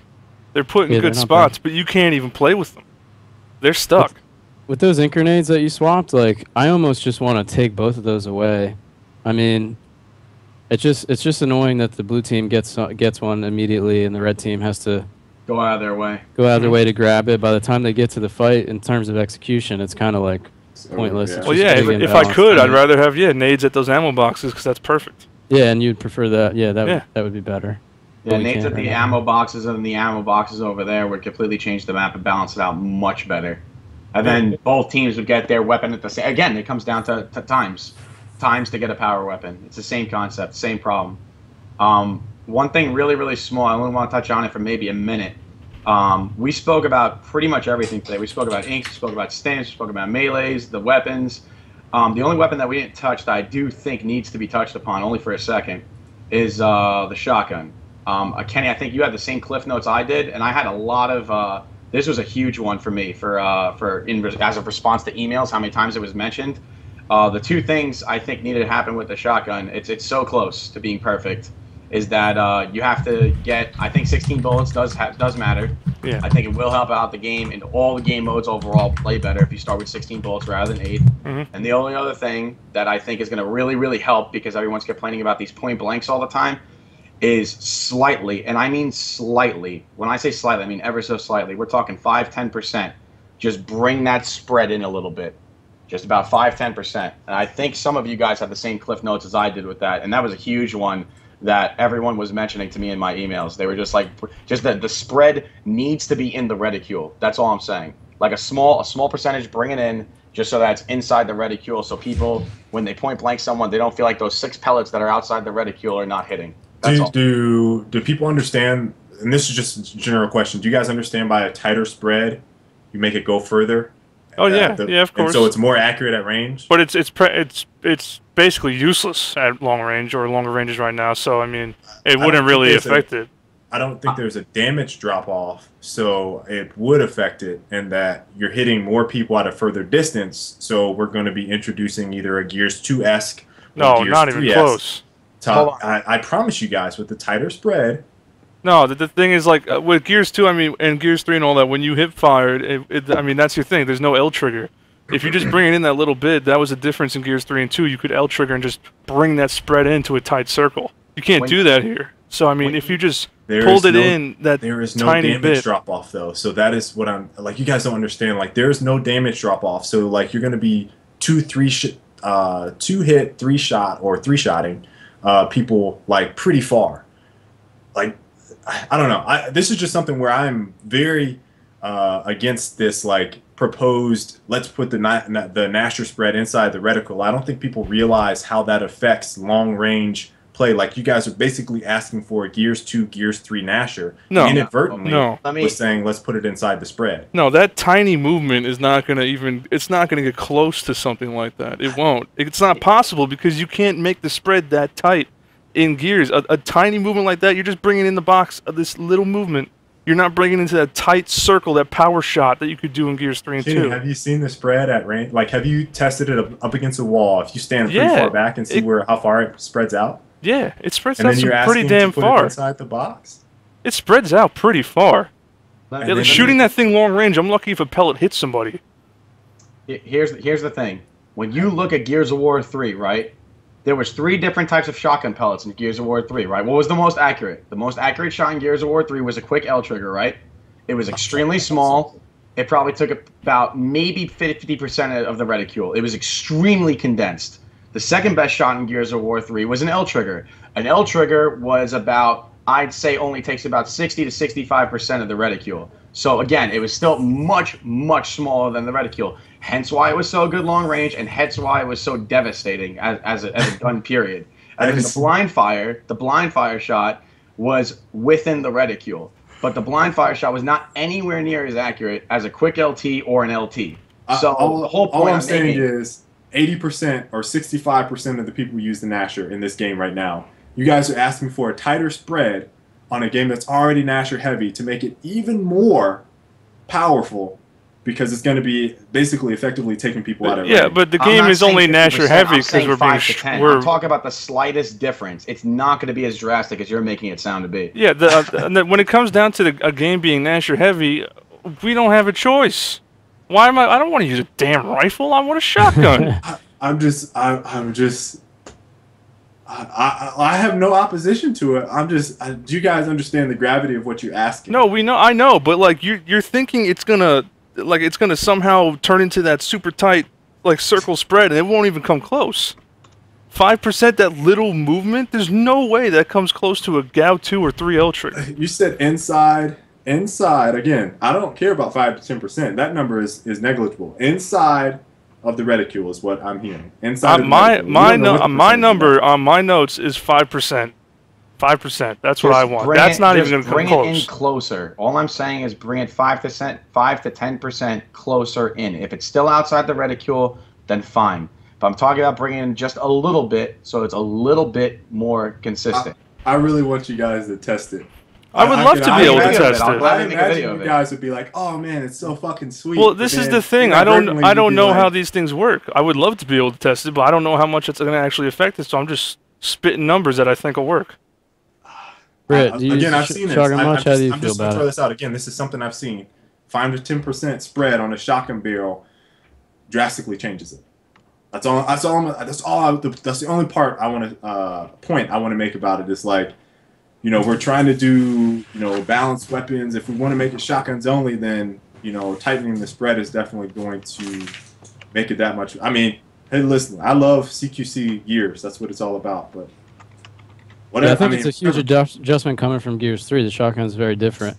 After playing on land finally with the game, the shotgun wasn't what I was used to either. Like I was like, wow, like I'm on land now, and these shots are still not like registering like I think they would. But it's more of an adjustment with the game, and I don't know. I mean, I'm indifferent with that change, but I'm curious what Brittany has to say about it. I like the shotgun the way it is, and I know we were talking about lancers and rifles, and as far as melees and stuff, and I hate to bring it back to that, but you know, that's the only defense as far as a rifle. As Fatal mentioned last week, it's a risk-reward kind of thing. He said it for smoke grenades, but it's the same thing for our weaponry as well. If we choose the rifles, the risk is there's going to be heavy shotgun players, so that's our only hope is to melee. That's all we have.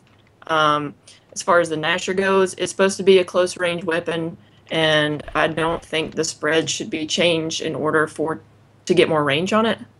I just don't understand that logic at all. I don't know. People, the argument is they want it to be more consistent. Like, but when you tighten the spread, yeah, it's more consistent. But like, you add range. Like, I don't know. It's like if you want to use it, point blank somebody. That's how it's supposed to be used. I don't know. It's really tough. It's really looking at how the game is now. If melees and all that are taken care of, it's not going to be as big of a deal, that spread, as it is now. This is all looking at the game as it is right now. Like if the melees and all the rifles were taken care of and they were done right, I doubt I would even be caring about a Nasher spread or really noticing it. Oh wow, my keyboard's that loud. As everybody's typing away. That's like that was like it sounded like a tarantula was walking around my keyboard. Holy shit. Sorry, I'm a heavy typer. I don't know. Pretty much that's the way I look at it. I'll make a video on it. I'll do a nice video on it. I'll get it together, and I'll go over the differences in Gears 3, how drastic it is. Because I understand where you're coming from, Kale. I know you want to stay away from this, and I agree with you that this far range type of shotgun battle we don't want to have. But I'll just make a video on it. There's no other way to do it. You know. It could open more, another can of worms. That's the thing. We changed that. If anything with the Nasher, it needs more shots. But yeah, we'll look into it more. I don't want to waste all of our time on that. I think my biggest question for you guys is a lot of us, we all got a bunch of input from a bunch of people sending us emails. Is there any other really big topics? I have quite a few that you guys got from people. My big thing with Gears is the sound. That's a good I know one. the verticality is going to add another dimension as far as the gameplay goes, but if people are above me and even sometimes across the map, if someone's fighting at Digger and I'm at the ammo box where you can go up the steps to go to snipe there, it sounds like they're right on top of me. There's no muffle of any sound or anything like that. And then also distinguishing footsteps between the red team and blue team, I think would be great. I know we don't have the Locust versus Cog, so you have that different sound now, but sometimes I'm like a paranoid crack addict because, like I'm turning around, but it's just my teammate coming on me. I thought it was an enemy. I would like distinguishing sounds on that. The other sound issue I've noticed is the throwing of grenades. Like, I believe I've heard a nade get tossed, and I swear it's like I threw it, but I don't know if it was one of my teammates, or maybe it's due to the verticality, like you said. Maybe they're above me and there's no like distance modifier to the sound. I'm not sure, but I've heard. I know that there's some sort of inconsistency with nades being tossed by someone else on the map, and it sounds like it's directly behind me. I don't know if anyone else has had that experience. I have a couple. I'm gonna agree with what Brittany said about the sound, like. And I swore this is something we told them, Brittany. Like, yeah, I think it was me, you, and Predator were kind of on this at the table. The sound is just off, and it's just because of the verticality. Like, it's the spatial orientation of where players are. It's really confusing. And I'm gonna go ahead and this is a little bit different from what you said with the nades Immortal, but kind of in the same vein. You talk about the sound of the nades. Like, I can't stand when someone throws a frag and I don't know where it's at. Yeah. Like, that is so annoying to me in Overrun and in regular multiplayer, like why take away the? I mean, you get a notification when it's stuck to you, so why not get a notification that there's a frag sitting right by you? Like, it really doesn't matter with the other ones because you can visually see them. Like, you can see a spot, you can see a smoke, you can see an ink, you can see a stim. You can't see the frag. So, you know, why they made it so that there's no on-screen HUD except for when you get stuck is really messed up for me. And, like, makes them really powerful. It makes them a lot stronger than they need to be. If I just need to know I need to roll to the left or right, like, that makes that stick that much more important for it.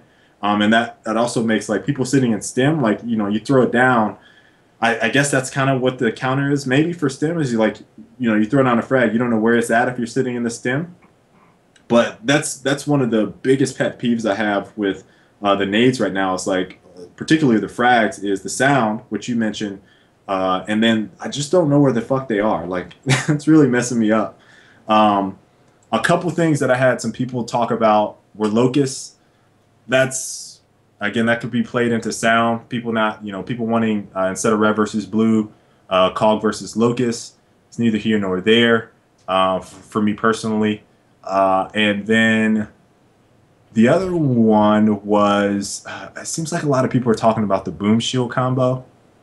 Do you guys feel like that's a problem? No. Is it just, I love the boom shield, man. That's a power that's what weapon it's to me. supposed to do, and there's so many ways to stop it. I think I know. Good. A nade counters it. That's it. Yeah, I mean, if you, yeah. Did you guys see the female versus male video, though, Yeah. that one of the guys made? Yep. Yes. The only thing that's awkward with the boom shield is that the males, when they're facing towards you, their face is automatically fully covered, and the females are not. Right. So that's It's weird. Yeah, it's strange. The female's face is like literally like the boom shield's right here, and her face is entirely exposed. With a male, the shield comes over and like completely covers their face. There's nothing you can do about it. So when you're facing forward, at least. So that video was extremely interesting when I saw that. It like literally with a male, it's completely different. And the only thing that also was awkward is did you guys see the hitbox video? Yes, I have. Kim best character in the game, huh? Yeah. Oh my god. Yes. He's ridiculous. broken. Like, that man is just Mr. he's Clean just, can't you know, be touched. Mr. Clean. Like, If literally. you guys didn't see you the cannot video, touch that man. Kim is currently the only character, I believe, that the top half of his head does no damage whatsoever. So, you know, Abram, I think, is the one that released that video. He tweeted at us, and then Yeah. It was a we great got reactions video. on it. So we're gonna ban Asians now. Nah, I didn't like that. They just gotta fix it, whatever the issue is, you know. He's got to add a little bit back to the top, you know. He's got all that hair missing, and then they just took away his hitbox, you know. He's got to add back a little bit. That's all.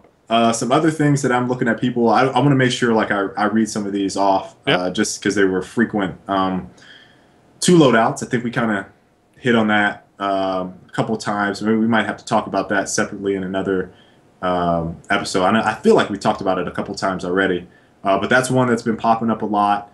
And then I just saw it a second ago. Well, there's objective game types, more of them. And hold on, let me. Oh, default control scheme. How do you guys feel about the control scheme?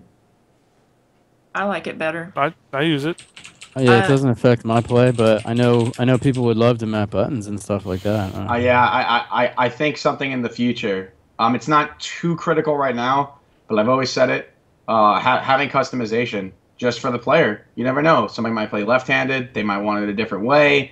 It's just not everyone is a right-handed Gears of War player. Some people might want to play it slightly differently. They might need that D-pad. They might want to use that. I don't use it, but there's someone else who might really want to have that customization, that be able to mappable buttons and make it work the way they want. Not everyone plays the same. So I don't know. I think the obviously D-pad that'd just be gives great, but- operator error on that. What's Because I up? know I would go for my shoddy a lot with the D-pad, and I would bring out my smoke.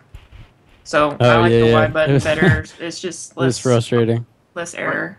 You could switch it around. Like, it just, who knows? Maybe like if you're, I don't know, using a Razer Sabertooth, and then you take like one of the left mappable Wink. buttons and you put that on a take that and then throw it on the Y button. You could switch weapons, a little bit easier. You could switch it around. Yeah, It's there's just plenty this, of options like with you that could use a controller like that, or if you don't want to do that, then what you could do is, if it's available in the game, then yes, that is a really, really big deal, and that's gonna help people a lot. So I mean, there's so many ways to go about it, but when it's in game and you have that option, it does make it a lot better just for the user in general. Not saying it has to be done, but it would be something nice for. I'm sure other people would really like that. There are some really unorthodox players out there that just play differently. Well, there definitely is. I mean, customization should be in every game like that. Mapping buttons, that'd be great. I really wish it was there. There's nothing wrong with it. It doesn't hurt us in any way. Nope. However you want to play, here's the game. Play that way. I think one of the biggest topics I had, two things. One, I guess we could all hit on it. Like the playlists. We have way too many damn playlists. Yeah, it's insane. Jim said they were going to fix that. Oh, good. The sooner the better. The sooner the better. He said that on the live stream. He actually said that happened and they're going to get that worked out. He said it was a technical snafu. If we were going to give a quick analysis on that, just as a group, what would you guys say needs to go? VIP. I had one word. I would just say consolidate. Just cut VIP. I don't see the point of it. Like, VIP, and then give more incentive on rank. Make it so that you get the XP boost from doing ranked if you have VIP. Like that's the best way to do it. Programmatically do that. I don't know. Well, like I don't understand why that wasn't designed that way in the first place. Like just having a whole separate playlist just because what? Because you purchased a season pass? I just think that's. I'm sorry. I think it's one of the dumbest things I've ever seen. It's the reason it's one of the dumbest things I've ever seen. It makes no sense at all. Like I only bought it because of double XP. Yeah, oh man. I don't know. It doesn't make any sense to me. When you play ranked, whether you play execution, TDM, domination, free for all, whatever it may be, overrun. If you bought a season pass, you should earn your double XP either way. That's the whole point of buying it, isn't it? They still have to value that double XP for sure. So, like I said, I don't know if it's possible. Instead of the playlist. Well, let me just say. I think the answer is however they do it, consolidate. Mm-hmm. I'm not going to touch ranked and quick because we could get into that and I'll be talking for hours because I just hate it. I hate the system. But the rare Dropbox stuff, the prize box system is so bad. It's flawed. It's unbelievably so bad. You know what I feel like? I feel like I'm running around the grass in Pokemon and hoping I get lucky. It is so bad. Why, when I get a rare box or whatever it is, I think that's the highest you can get. Why am I getting XP? It's like, oh, sweet, I can't wait to open. Oh, this sucks. It's so bad. And that's one of those pages from free to play where they got it wrong.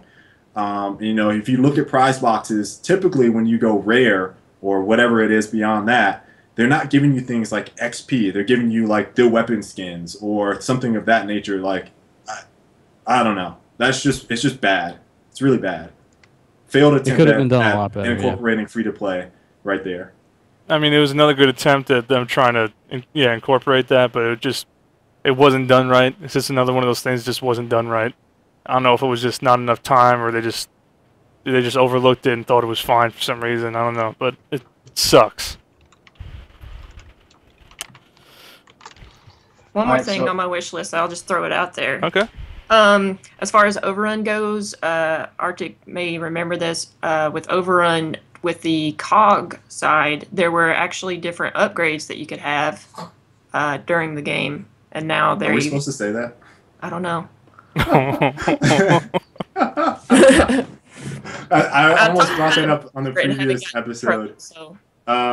If Will or Jim, are we allowed to say that? And I have been banned from Whoopsie.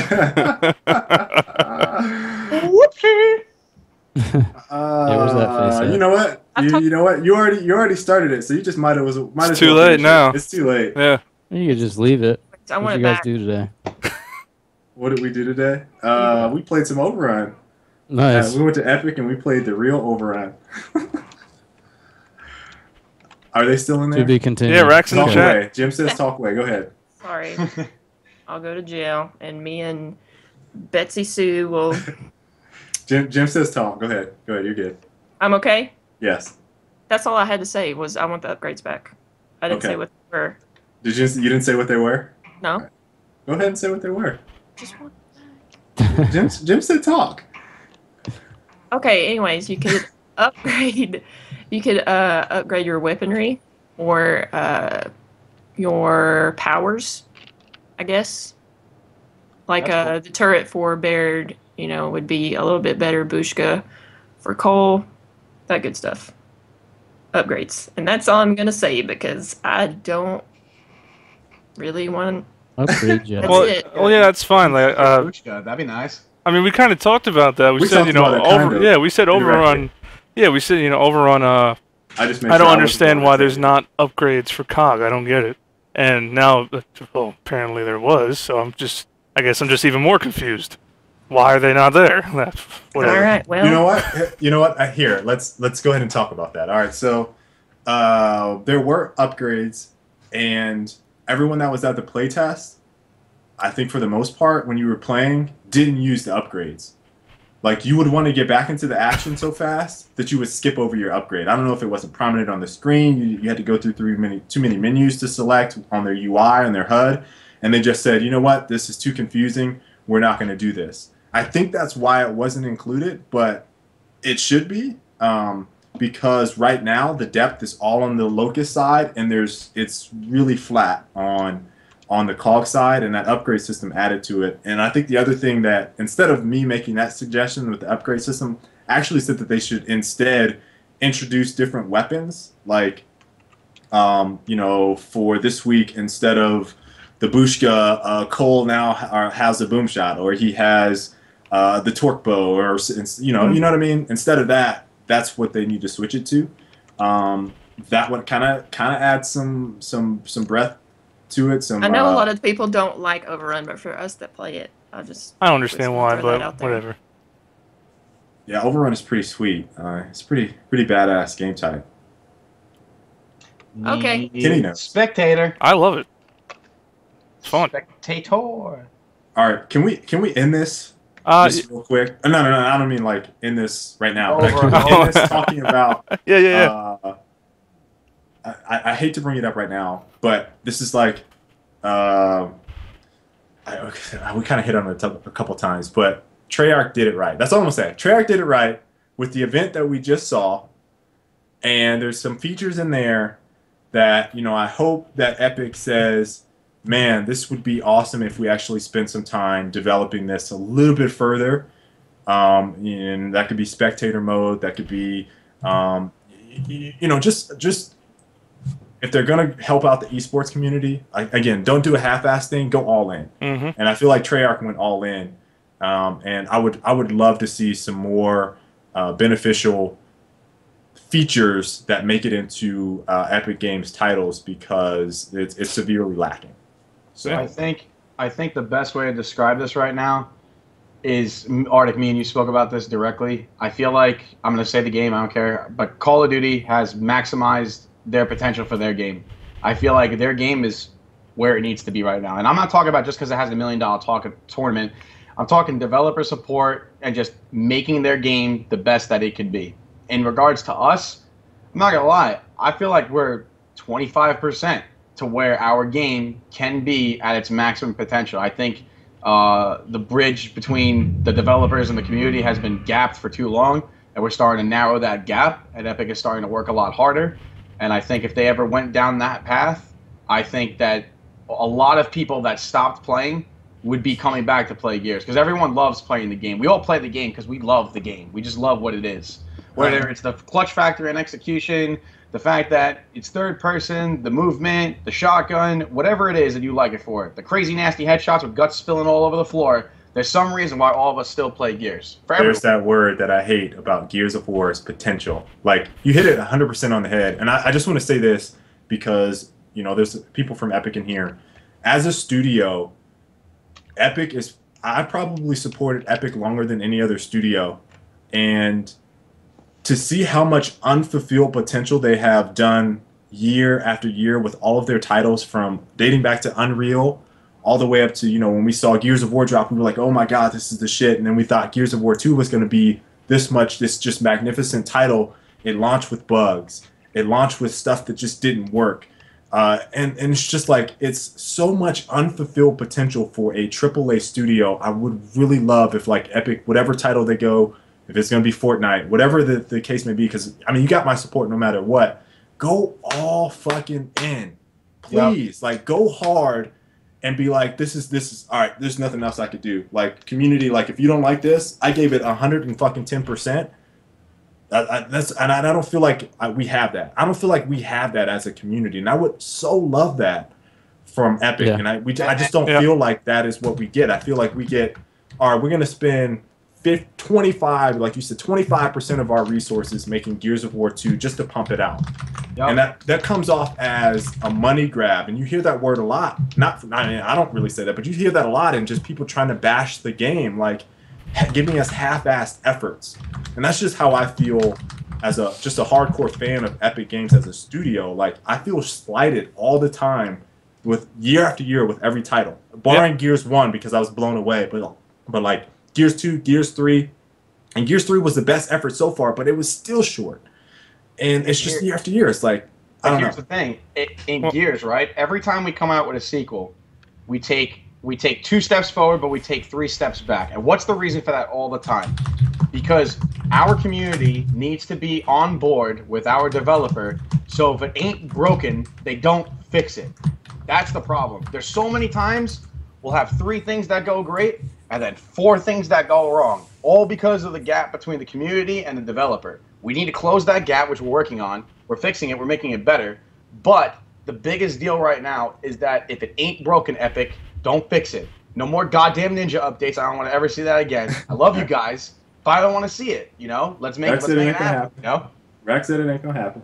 Yep. I don't want to see that again. Like, if it ain't broken, don't fix it. We don't need to do it. No reason. Yeah. And this is where I kind of, I said I had a little announcement based off what me and Rack talked about. It's nothing like content or anything. It's basically something that gave me a lot of faith in what they're doing right now, because I was talking to Raczilla a lot yesterday, and I had to ask because I didn't understand it, because we've been given this whole show before. Yeah, we're gonna do this, we're gonna do that, we're gonna do it all. Nothing.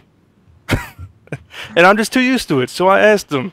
I was like, what's going on in the past week that all of a sudden you guys are just all in, coming to us, asking us for a wish list to fix the game, asking us to do this, do that, work with you, do anything we can? And I was like, can you answer that? And he did. And then I had to ask him, can I put that out there on the stream to let everybody know? And he did. So I'm just gonna read off what he said, and it was an eye opener for me. I loved it. This is what he said. He said, I think ultimately what you're seeing is that Epic really wants to evolve into a company that's more service-based, and we understand that having experience with a living product is really important. Aside from that, it's the right thing to do. I've only been here a couple of years, but I feel like we've changed a lot since I've been here. I think some of it is hard to see, but we're at a tipping point right now where people are starting to see that from the outside as well. And he said, and the crappy thing that happened with the rifles was a great turning point and something that was discussed extensively here last week. Because it was a bad look, made no sense, and was the perfect example of us to examine how we do things and say this is no longer acceptable. The good news is that this is a top-down mentality here. Our leadership is really behind this evolution. I think it's going to take some time, and we'll probably hit some roadblocks and make some mistakes, but we're going to keep at it, get better, and get it right. And for Rack to say that to me, I mean, that was huge. I've never heard something like that. We're used to Cliffy, like, oh yeah, I love esports. He never did shit. I don't care. He was all lip service, just talk, look pretty on. He didn't do anything. I'm sorry, he pissed me off. But Rack saying that, I was so happy to hear that. I really was. I love it. I really do. I love what's happening all of a sudden. I hope it keeps up. I hope it's not just all talk. I really do, because we're too used to it. We're too used to it. And I hope all these words turn into action, because it has to happen. I mean, we're starting to see action right now. And in regards to the Cliffy B comment, I mean, not trying to put the man on blast, but all I can remember about that guy was when Gears of War got dropped off the MLG circuit, Murray, in an interview, asked him if he knew what was going on with Gears of War 2 competitively and on the MLG scene. And when he told him that it was dropped, Cliffy was just like, oh, the game got dropped, really? Like, they didn't even know. Like, they didn't even know that the game was gone. They didn't know anything that was going on, because Microsoft was funding the game, not Epic at the time. So, it sucks. However, I mean, after meeting Rack and everyone at PAX, I never met a group of guys who are constantly asking me for constructive criticism. You know what I mean? Like, they were just every single time I was off the FFA station, yo, Joe, what do you think about this? What do you think about this? What do you think about this? Like, just constantly wanting constructive criticism and really good input. And they were looking for it. They don't have to do that. Usually I would feel that I would have to go to them and do that. I'd have to be like, hey, guys, you got a couple minutes that you could take a minute and talk to me so that we could talk about these points and those points. I didn't even have a chance to do it. I walked in the venue. I was within 15 feet of the booth. They walk up to me, and all of a sudden they start talking to me about it. So, I do think that there is, again, I hate the word potential, but they are giving us quick updates, and slowly things are starting to change. So hopefully we see these big changes installed, though. We do need another patch, period. This game, as of right now, is not doable without another major patch. That is a fact. This game is not going to go where you want to go competitively if you do not give us one more major patch, and most of the points that we have talked about tonight are not addressed. And there's many other points that I have too, but I'm sure we have to close the show out soon, so I'll make sure I hit all of those into in the emails from the community. And that's pretty much it. That's all I got to say about it. But yeah, there is potential. Yeah, I don't know if you guys got anything to say on that. Anything else you want to touch base on? Because it's been almost 2 hours now. But I definitely wanted to get that in before the end because I had to do that. I could bring a little tournament report for you guys very quickly. Keep it to 2 minutes. Some hot topics here. I'll try to keep it to 2. Very quickly, just going to throw some pictures on screen. And if I do this right, this will look pretty cool. Okay. So Kenny and I went to the 2v2 tournament that I had spoke to you guys about. It was in South Jersey. It happened this past Saturday. It was brought on by GameBoat, and you guys could check them out at game-boat.com. It was at Harper's Pub in New Jersey.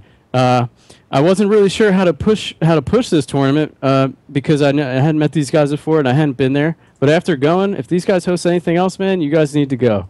Toxicity was also a partner. There you guys see Nunez and Chubbs, who took home the 2v2 event. Congrats to them. Here's the setup, pretty much. Toxic Network and GameBoat. What is there? 6 teams? There are only 6 teams out there. So, like I said, these guys need to, we're going to help them promote their next tournaments, and I have confidence in doing so.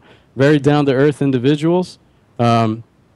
Prizes were great. There was raffles. Gal games were going out. So, really cool guys. I'm gonna cut the full screen of me.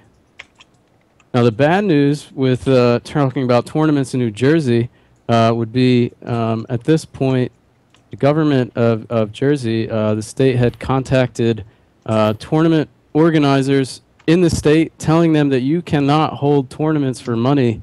You can't hold tournaments for paid entry right now, or whatever the case would be. Pretty much warning them that if you do this, something will happen. So what does that mean? Well, for me, that's kind of interesting. I do some freelance work with some casinos. My dad has worked in the industry for 30 years. So the term gaming, a lot of laws were set in place in the 70s with Atlantic City and the gaming industry. So basically, I spoke to my dad about it, and we put a note out to a state representative, really just to figure out what does it mean. So wrote a note, and I'm waiting on a response back. Basically, was this confused by events? Basically, they're saying it's a chance. These video game tournaments have chance, and maybe you need a license or you need to be age 21 or whatever the case. But you guys understand that this is a competition. This isn't a game of chance. We know that it's not the same thing as gambling at a casino, whatever the rules are in place. So I'm not sure 100% what it means or why they're pushing the tournament organizers that you can't hold events for money in that state. But I'm trying to find out, and I got a note out, so hopefully maybe next week I'll have some more news on that. So that means the NJ Halo for this coming Saturday is canceled. So if you're planning on going to that, planning on booking a hotel, do not do that. I can say that there is, hopefully plans to find an event somewhere in New York or Pennsylvania, and I'm not really sure what places like local battles are going to be able to do. But I can tell you as of right now, you can't, I guess, legally hold tournaments in New Jersey for cash with a buy-in. So that's a little update there. Future tournaments, though, on the rise. There's online events. MLG had their 4v4 tournament last week execution. There's another 4v4 tournament this Sunday online. There's a 1v1 execution tournament.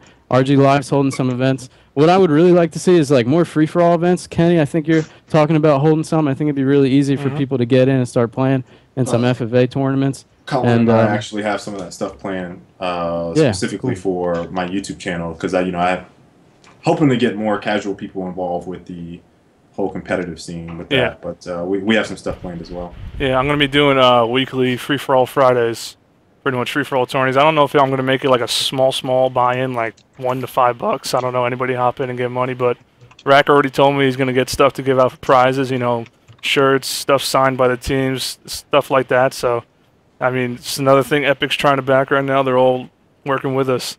Another league that is happening. You guys may not all love him, but Prodigy X is starting the game Cyber Bowl, and he hit me up with the info on it. I can't give you all the stuff on it, but the website is going live this weekend, and he's gonna hop on next Wednesday just for a little bit and talk about it and really push it. But it sounds really great for competitive Gal. I mean, he's trying to make their site a home for Gears of War. I mean, if you think about it, there's not really a home for competitive Gears. I mean, it's typically like, maybe the GB forums, Epic forums, but it's not really competitive side. We don't have that anymore. We tried that last Gears, but it went away with Gears Up. Is in regard to a site that's a home for it, I mean, yeah, technically, I mean, we usually don't go on the Epic forums too much just because it gets a little touchy on there. But, yeah, if you're talking about a website for a home for Gears, then yeah. But if you're talking about competitively a home for Gears, I mean, we've had hype for a while now. I feel like that's been like the premier tournament that's been holding it down. But yeah, I think I talked to when I was working with Rob for that event I casted for him. So when I was casting with Rob on that first Cyber Bowl event he did, that's when I really got the the knowledge drop on everything going on with it. I've been keeping quiet, just waiting for him to release it, but I do think it's going to be great.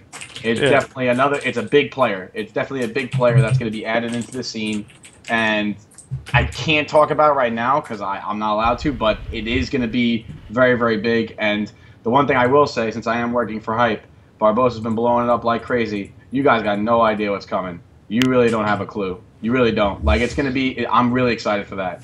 That's all I'm going to say. It'll be a star-studded Gears of War event. I'm very excited to see where it's going, and I'm honored to be able to work with them. The main reason I don't compete anymore is because my time is put into that. I have no time for anything else. If I hop in ranked, it's to test. I don't scrim. I don't have time for all that right now. So whatever's going on behind the scenes, thank all you guys working on that project. Yeah, it's great. I'm not even involved at all, so I'm not updating you on what's going on in that sense. But don't forget, the word Hypefestation is a huge presence, and I can't wait to have some news shared to the public on that. Yeah, I mean, what we've been preaching every week, guys. You guys just put out, keep doing everything you can to keep this game going, and with Epic's support like we're seeing right now, I'm sure it's going to happen. Another tournament that will be happening though, I am organizing with Frag Nation. They're going to be hosting a 4v4 Gal Judgement tournament, and they're already working to do 3 of them. The first one's going to be a test event, so you got to show up. If you want the bigger tournament, you got to show up for the smaller ones. That's how it is. Nobody's going to sign on for a big tournament unless they know the teams are there. So it's going to be a small 32-team online 44 tournament. I don't have all the prizes yet. I was hoping I was going to get them tonight. In fact, I don't even know if I did. I just haven't been able to check. But if anything, if I have them already, I'll put them out tomorrow. Someone that sent us some video this week. Can you bring that up when we close out on this? It was Death Cloud's Up A. Oh. Isn't that ridiculous? I don't know how many of you guys have seen this. I can probably throw that up, yeah. Death Cloud's excited right now. Yeah, this was actually pretty nuts. I'm not going to lie. This was nuts. His little Up A montage. Reshot, like, I saw that. Now my jaw dropped. Here we go. Are we going to have a feature video of the week or something going on now? We should do that. Yeah, we should do that because we've been throwing out this just put out, and like people are sending us videos. So, the ones that are phenomenal, I've been making sure I comment on them so my subs see it and liking it and doing all that stuff. Yeah, whether it be a clip, maybe we do a certain hashtag along with it. How funny is it that you can hear Blaze at the beginning of this? I'm gonna put this up. I was cracking up. You got it. Here, I'm just going to throw it up in front of everything. Here you go. Yeah, go ahead. There you go. Hashtag just put out, guys. If you're pushing Gears content, don't forget it. Oof.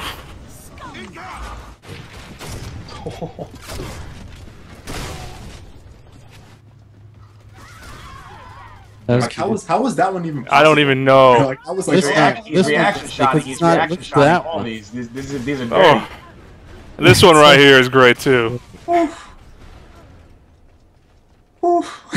Oh man, that's dirty. Just Like the updates are what's ridiculous to me. Oh, just my God. insane, you know? Like, Insane. Every But time these he updates turns- are just like what? Mind-boggling. For every time you guys hear me flap my lips about reaction shots, that's what a reaction shot is. When you up A off a cover, you turn your camera angle, and then you just line up a shot. People have done that with shotguns for a long time now. It's been done since Gears of War 1. But seeing a weapon like a breach shot with that, And that wasn't just a It's breach shot just- though. There was a sniper that he Oh, did yeah. it with too. Mhm. yeah. Just ridiculous. If someone's like chasing behind you and they line up and you get like a long shot collateral reaction shot, Oh, like yeah. there is nothing flashier than that. Of course. There's nothing flashier. Like that is like the flashiest shot you can ever have in the game. The only way you can do it better is you can reaction shot and the guy's like in midair or Oh, something. that's not the link. So that's the only way it can be better. But yeah, that's absolutely disgusting. There you go. Is that the full link? Yeah, the shortened over link there. isn't clickable for some reason. Click that. Hit him a like. Subscribe. Do all that stuff that you need to. That shit was sick. And I hope that he puts out more stuff like that because that was ridiculous. Like, ridiculous. Instant sub for me. Yeah, it was good. I mean, shit. Instant I mean, shot. we've got almost 2 hours now. This is- All right. I mean, we didn't even touch base on everything on the master. We touched base on the main points though, and it's not like the master wish list is going to be some private thing. So anything we didn't miss, we're going to put out there and make sure you guys all see it when we send it over to Epic. And you know, we are taking everybody's advice on it. That's why we ask for all the emails. We're trying to hear from everyone. It's not just us. We want to hear from all of you. Email us. Over 300 of you emailed me in 4 days. That is awesome. Keep freaking doing it. Like, I haven't slept in 24 hours because of it, because I had midterms and I had to read them all. But, you know, some of the thoughts you guys came up with were absolutely amazing. And some of your points that you made were fantastic. So just keep doing it, you know? And then we'll all try to edit it. We'll try to pick out all the great pieces. We'll all talk about it. And then we'll try to send it over to Epic immediately so that they can get to work on it, whatever they choose to do. Hopefully, the more the better.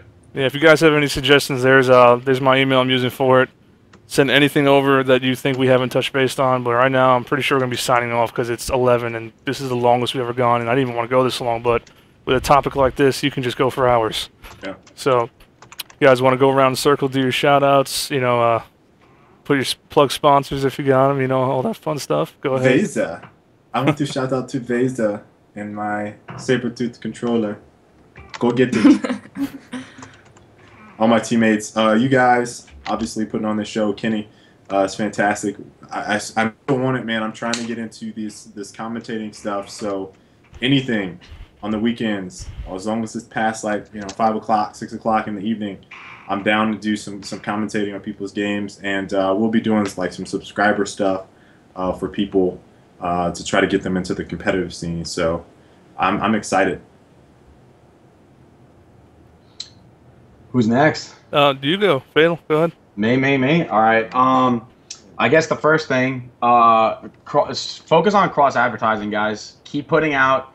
You know, hit up the Hype Fest Station Twitter. Hit up everyone. You know, let everyone know when you come out with a new video. So when we see something like Death Cloud's video come out, we can cross advertise that and push you guys. Everyone should be cross advertising each other. Every time you see a sick vid, retweet it. Post it up. Let your viewers know. Let your followers know so that we as a community can start cross-advertising and getting ourselves all bigger. Just put out. So first of all, shout out to all of you because those 300 emails were just awesome.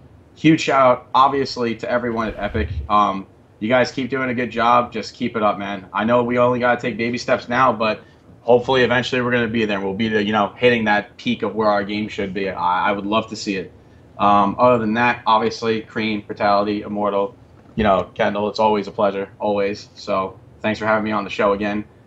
Huge shout out to the two gentlemen I have the privilege of working with, Michael Murray and Jason Barbosa. You guys, it's always fun, man. I know we gotta sit here, you know, doing what we gotta do right now. It's a lot of work, but we'll have it done soon. So I'm very excited for Hype 3. All of you should be following the Hype Fest Station Twitter, so get on that. Other than that, just I guess the YouTube guys, hit them up. You know, Ardic's got a big YouTube following. Cream's starting his. Immortal does one. I'm opening mine. all the YouTube guys like Butter, Landon, Iceman, Gold Glove, they're all listening to their followers all the time. So if you have a suggestion for a video, you want to see them do something, vote for it in the masses, and then you'll see them get their, their big followings, promoting some cool videos. There's no wrong in that. So that's pretty much it for me. And then just all my friends, everyone else, love you all. That's it. I'll stop flapping my lips now. Rob, you can go ahead. Sure. Thank you guys for tuning and talking with you guys. I love this forum. We all bring, our different perspectives of Gears of War, and we all share the same goal, is to, get this game as polished and successful in a competitive way as possible.